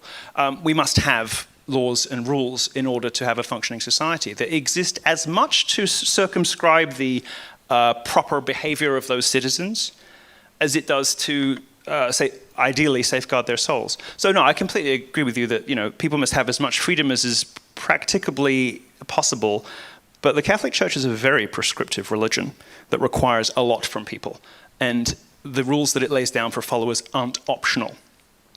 And in those countries that have had explicitly Catholic governments and monarchs in the past, that attitude has tended to proliferate out into lawmaking. So I agree with you on coercion to a point. I don't think we should be frog marching people to church or we shoot them. No one's ever suggested that. But we should make more things illegal that aren't illegal right now. Destiny kind of mentioned this earlier, but I wanted to get some more expansion on it. With the effects of globalization and our culture, particularly religiously, a part of America's identity is kind of being this melting pot of the world. How would we realistically impose religion nationwide without cutting off the American people from the rest of the world? Present day, how it is, we're so interconnected, and how is it plausible to cut us off and mandate a religion when the rest of the world is working toward a more diverse religious scene, and when doing this essentially kind of create a border between the US and the rest of the world?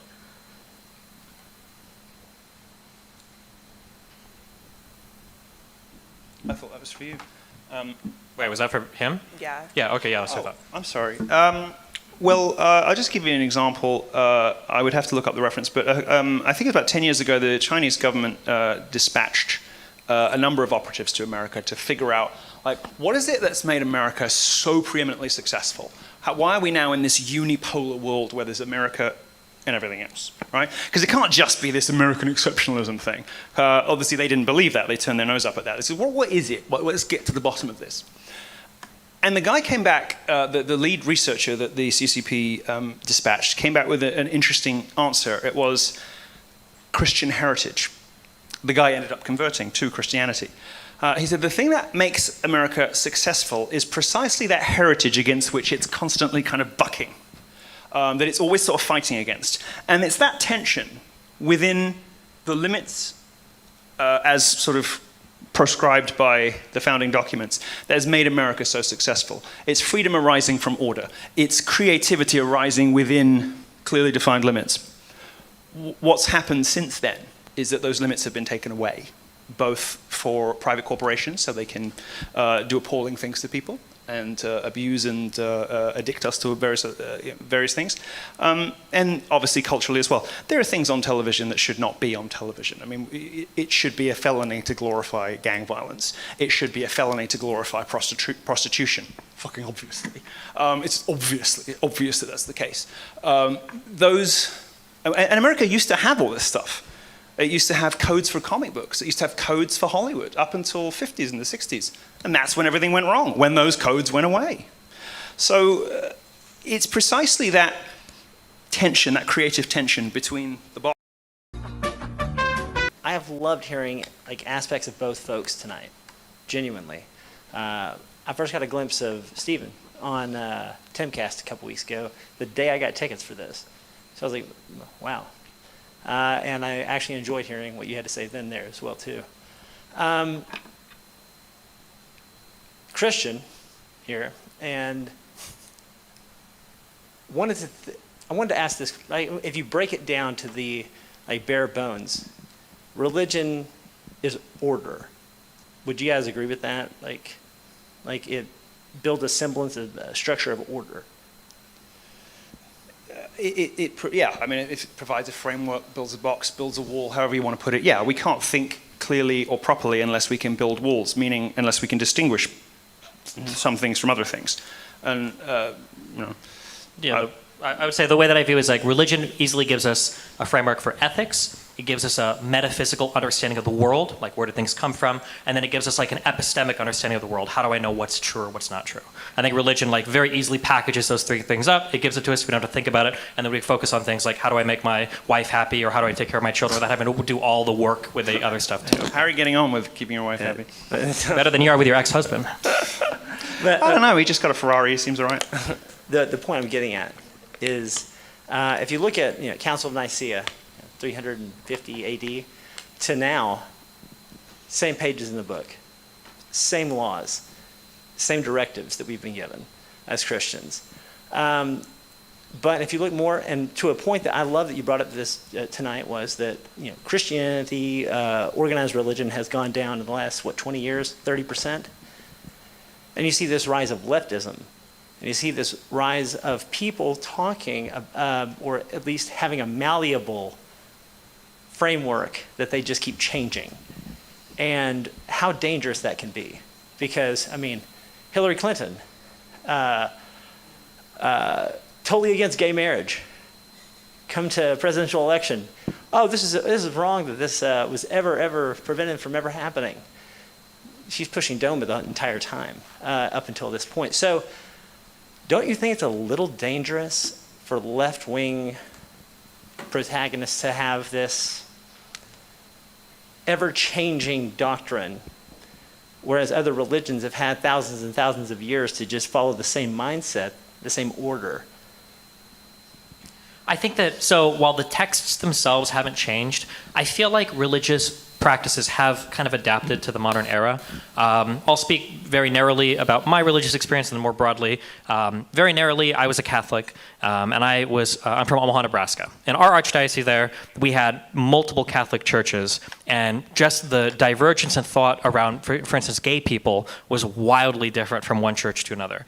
In one church, we had very traditional preachers, almost resembled my girlfriend's Baptist church, like very, very, very hardcore people, very traditional, no children, no noises. There was like a glass room. They didn't really even want you to bring your kids there. And then in the other one, it was a way more friendly, more geared towards young people. I think we had, I don't know if every Christian church had like the 26-year-old guy that was like leading like the band for doing the music, and they had like drums and guitars and stuff. And that was it was like a night and day difference in those churches. That was just in my city. I can't imagine like worldwide how different it is. And then I look at people like Muslims, and we can talk about like Islamic extremism. If we look at the, I'll hit on the gay thing again. In the United States, Muslims as a whole are more favorable towards homosexuality than the average American population, which is wild, right? Compared to other countries where there are some Islamic populations that still, kill gay people, assuming you have enough witnesses or however it works in some of those countries today, or at the very least, it try to make it illegal. So all of this is to say that, like, while I think that sometimes Christians or Muslims or any of the Abraham or any religion, they'll kind of lean on their text and they'll say, well, this is unchanging, and we've got the same text throughout all of time. I feel like the job of the community leaders, the preachers that do the sermons, that talk to the community, are constantly trying to, I don't want to say reinterpret, because that's not really right, but they're constantly trying to like adapt and readapt the teachings to make them fit in your modern day life. Like, what would Jesus say to a kid that's paying more attention to his iPhone than his mom or dad telling him how to do chores? You're not going to find Steve Jobs in the Bible, but you can still get teachings out of that. So it's difficult, but I think that religion still changes and adapts, like anything else does, even if the text itself doesn't change. Was that okay? Or? Well, yeah. The point I was making was, no, thank you. The point I was making was how the left keeps moving goalposts. Mm-hmm. They are, progressive, right? Yeah. They're moving goalposts. Tomorrow they may be completely against transgender. Mm-hmm. Anything revolving transgender. They could be if it lost votes. Sure. And you see that time and time and time again. Whereas conservatism, by definition, is kind of holding back towards days of yore, I guess. Maybe. I feel like both sides have changed a lot. So, like, for instance, if we, like, I think neocon is like a slur to conservatives, right? If you were to compare, like, the Bush era conservatives, those guys, to, like, the MAGA people today, these guys will hate each other, right? Because Bush era conservatives are, like, pro-corporation, pro-Iraq, pro-Afghanistan, roughly, generally speaking. And the Trump guys are like, I hate big companies, no foreign wars whatsoever, screw all of that stuff. So I feel like conservatives have changed a bit, too. I agree that, like, obviously progressives are pushing the envelope quite a bit, and conservatives are kind of saying like, well, hold on, but like their movement is growing and evolving as well, I would say. Well, the relative change is night and day, though. You can't compare the two. And I have to, I have never in my life gone into a Latin Mass church where people are boxed off. I think you just made that up.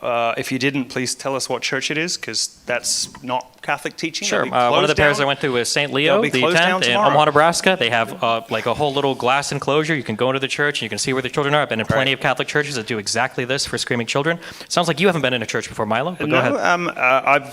I have been to, you leveled the charge against traditionalist Catholics, and I've been to Latin Masses with the FSSP and ICK and even SSPX all over the country for years. I must just have missed the churches you're going to, which is weird. As far as Muslims being more pro-gay, well, there's two things to say about that. One, I guess that disproves the case that immigrants are going to bring conservative values with them, so we should definitely close the borders.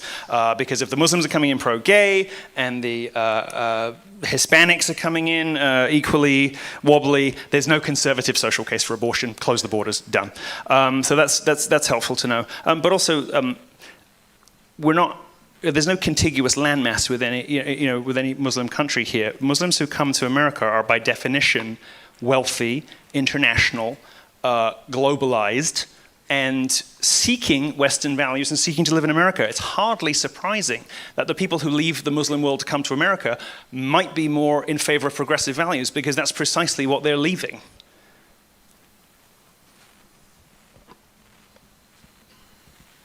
Hello, it's nice to see both of you.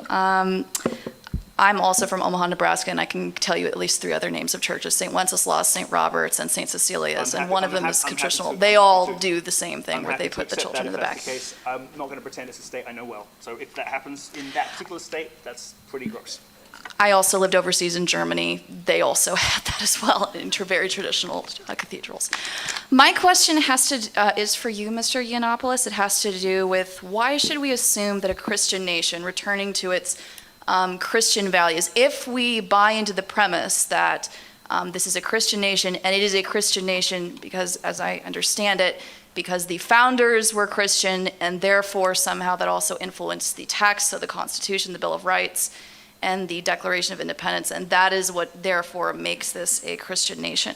My question to you is this return then, why should we assume that that would be friendly to all denominations, including Roman Catholics? And so my family is Roman Catholic, and I'm sure that you can appreciate this as someone who is deeply Catholic. Roman Catholics do not have a great history in this country. No, it's quite an anti-Catholic culture in this country. The Know Nothing Party of the 1850s, the first Roman Catholic president was John F. Kennedy. KKK went after Catholics just like they did blacks. And this was all done in the name of Christian nationalism. And it was not done in the name of Christian nationalism, because that term did not exist. Well, it was attached to the same ideology at the time.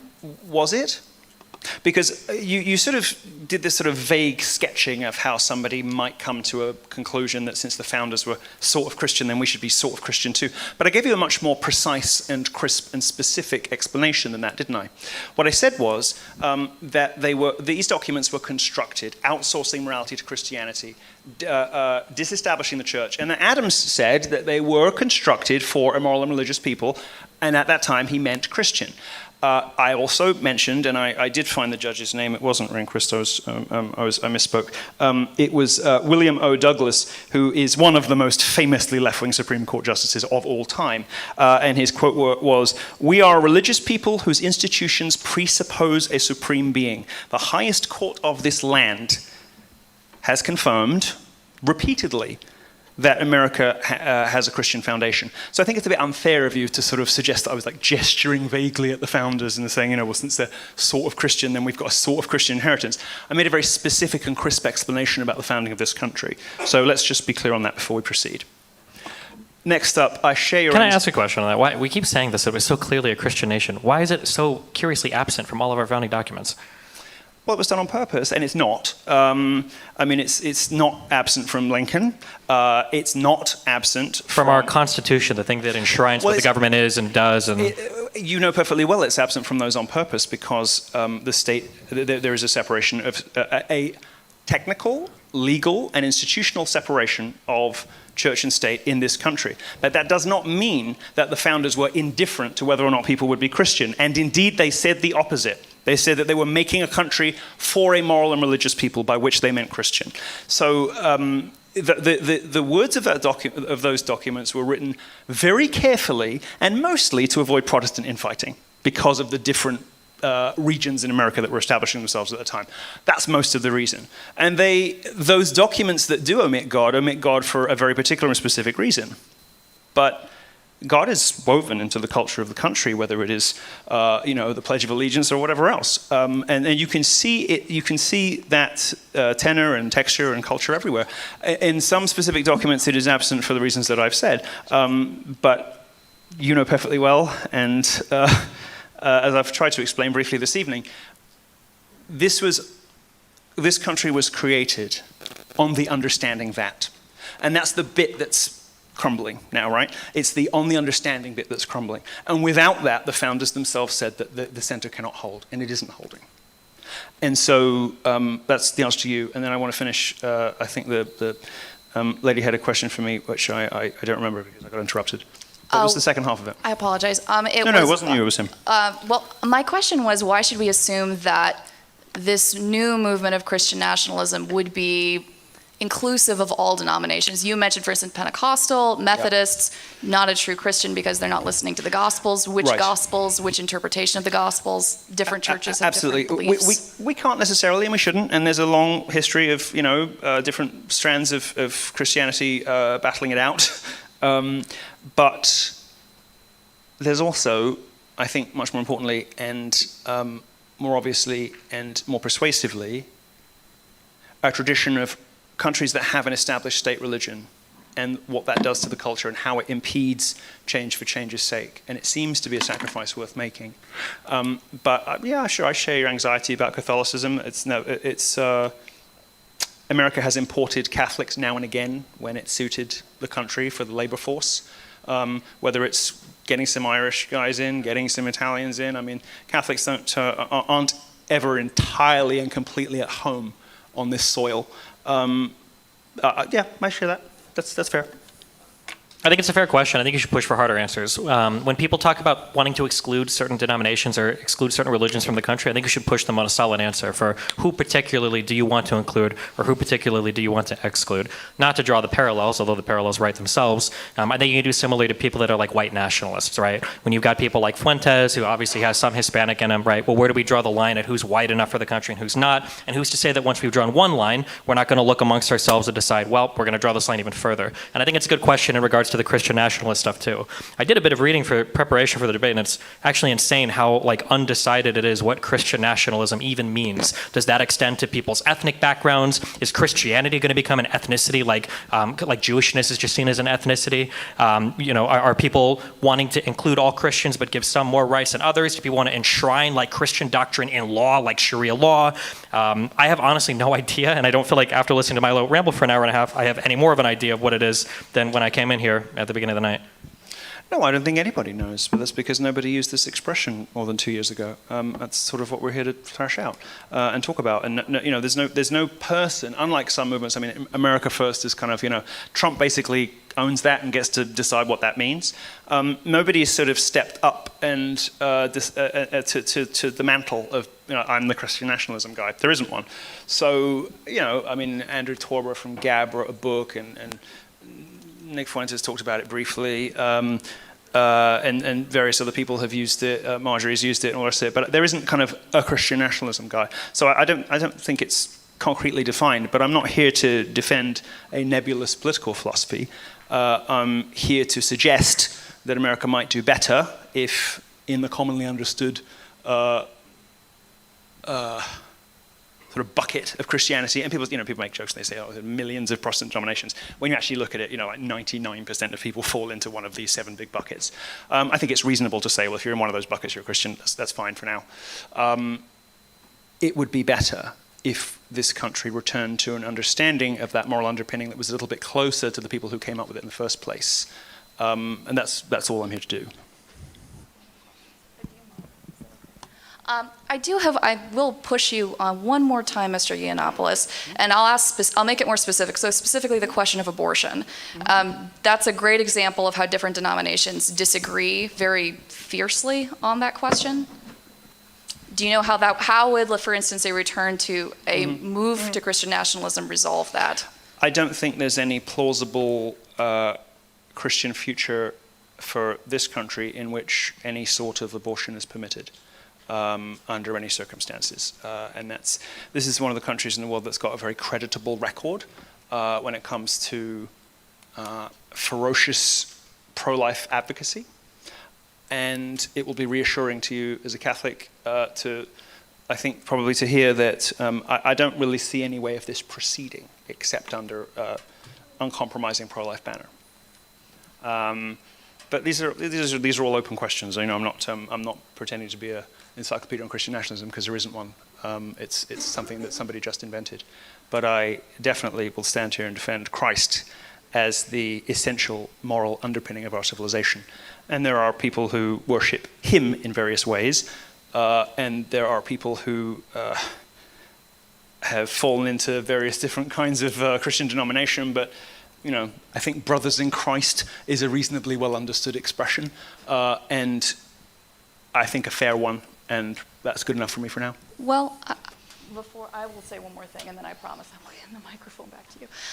Part of the reason why I'm asking is because my family history as a Catholic is as an Irish Catholic. My grandparents were involved with the Irish Republican Army at the time. Mm-hmm. The differences between Catholicism and Protestantism in Ireland during that time resulted in cars being blown up. It was not a peaceable place. But you also know that there are a lot of other factors involved in there to do with borders, the English. I mean, there's a lot that went into that, right? It wasn't as simple as this is a religious conflict between North and South. I think it's most accurate to say that it was a kind of small civil war with heavy religious overtones or tempered, flavored, informed by religion, but this was not straight religious conflicts. It's just not true to say that. You know that. I do not know that. It was such a deep conflict that my grandfather couldn't take a civil service exam in like the early 1900s And I will leave you with that. I apologize for eating so much time. No, thank you you've been both the most very thoughtful much. questioner so far. You have no apology to make. My question's for Milo. From Christian to Christian, I just want to let you know that there are a few things that I disagree with you tonight. Probably the biggest question I have I'm a bit puzzled at Christian nationalism itself. It seems like an oxymoron to me. And from theologian to theologian, because I assume that as a Christian, your beliefs stem from your theology. I wanted to ask you a theological question. I will do my best. I've never described myself as a theologian, but I'll do my best. All right. I wanted to ask you, how would you respond to the themes of Jesus resisting any type of political or physical authority here on earth? For instance, in John 18, when Pilate was questioning Jesus about his own nation handing him over to be crucified, Jesus said that his kingdom was not of this world. Also, another example would just be Jesus healing the Roman soldier who decided to hit him, right? So how do you know that you aren't wanting Jesus to become the political Messiah that the Jews expected them to free them from Rome, the very same Jesus that refused to take on that role? Well, I'm a Catholic, so I'm quite comfortable with earthly spiritual authority. And Jesus didn't leave us a Bible, he left us a church in the form of the apostles, whose descendants that we call now bishops have continued his teaching to the present day. And that institution has become very wealthy, very complicated, very difficult to generalize about, and very controversial, I suppose, if from one particular point of view. Christ left us an institution. He birthed one when he said, "On this rock I build my church." He left us an institution. The fact that he destroyed a lot of bad ones when he was here only really serves to underscore the point. So it's just a difference in authority. Can you, Well, there's a valid, legitimate authority, which is authority stemming from Christ, which is the descendants of the apostles, the See of St. Peter. Wait, can you reread the last part of that question? Sorry. Sure. I said, how do you know that you aren't wanting Jesus to become the same political Messiah that the Jews expected to free them from Rome? Okay, I'm taking a stab at it. It's been a long time, but isn't this what the render unto Caesar quote meant? That there are going to be things that exist in the domain of government where you have obligations and responsibility to the state, but those things exist separate to the obligations you have to your church and your family, so you can still live your best life being a Christian without expecting that to also fulfill like the political goals of your nation, no? Correct, which is why we don't necessarily need Trump to be the most morally perfect person in order for him to be a good president. Exactly. Yeah, I think Jesus' main point was just that he wasn't aiming for political power, and neither should his followers. That was pretty much what I got out of that. Yes, that's fair, but that's a different question. But that's fair. Thank you, everybody, for the great questions. Now we're going to do closings real quick, and then we're going to have to head out of here. Milo, you have 5 minutes, then Stephen, you have 5 minutes. I seem to have got away with saying that I wasn't especially pro-Second Amendment in Tennessee, so I'm just going to take the win on that one. And simply tell you that I moved here with all of the usual assumptions about America. And having been here, it's a difficult thing to hear really, but you know, America is one of those countries that you sort of, what's that old quote? America always does the right thing once it's tried everything else first. And America seems to kind of regularly need these outside observers to tell it about itself, whether it's de Tocqueville or whatever. It's not very good at self-reflection. So all I can do is offer you what I've seen, and that is that the gap between the way America describes itself and the reality here is so enormous and so gigantic and so suicidally large, actually. The way that since the 1950s and 60s, this country has diverged from its founding objectives, from its founding morality, is terrifying. And the rest of the world needs you guys to be in good shape, to be in good fighting shape, and to get it together. Because we don't have many other options. China, Russia, oblivion, right? I do still think that the world's in good shape when America's in good shape. But it hasn't been for nearly 100 years now. You haven't won a war in 75 years, do you know that? 75 years America hasn't won a war. Things are going very, very badly wrong here, and we need you. but we need you to be strong, we need you to be healthy, we need you to be wholesome, and we need you to be moral. We need that from you. Even though you're, our child in some ways, you've grown big and you've grown strong and you're our protector. But our protector now is writhing on the ground, diseased, shrieking, blinded, and pathetic. And we've gone outside in the rest of the world from admiring this country, from moving here because we love the idea of its values so much, to being confronted with the ugly reality that America's greatest export is now sodomy and vaccines and stuff like that. And that's not what it was supposed to be. So I would kind of encourage you to reflect on whether anybody is happier or better off, wealthier, doing better in 2023 than they were in 1953.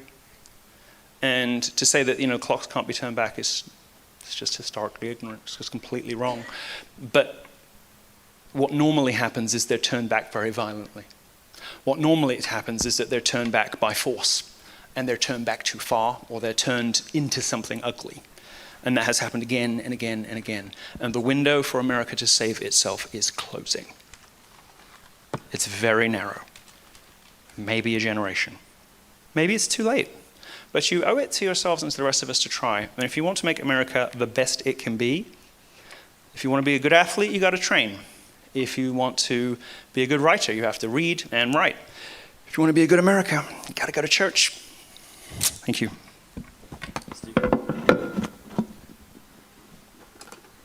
I hate you, Sean. This conversation was definitely something different than what I was expecting. Actually, you know what? No, it was exactly what I was expecting. I feel like Milo is kind of the perfect showman for the Christian nationalist movement.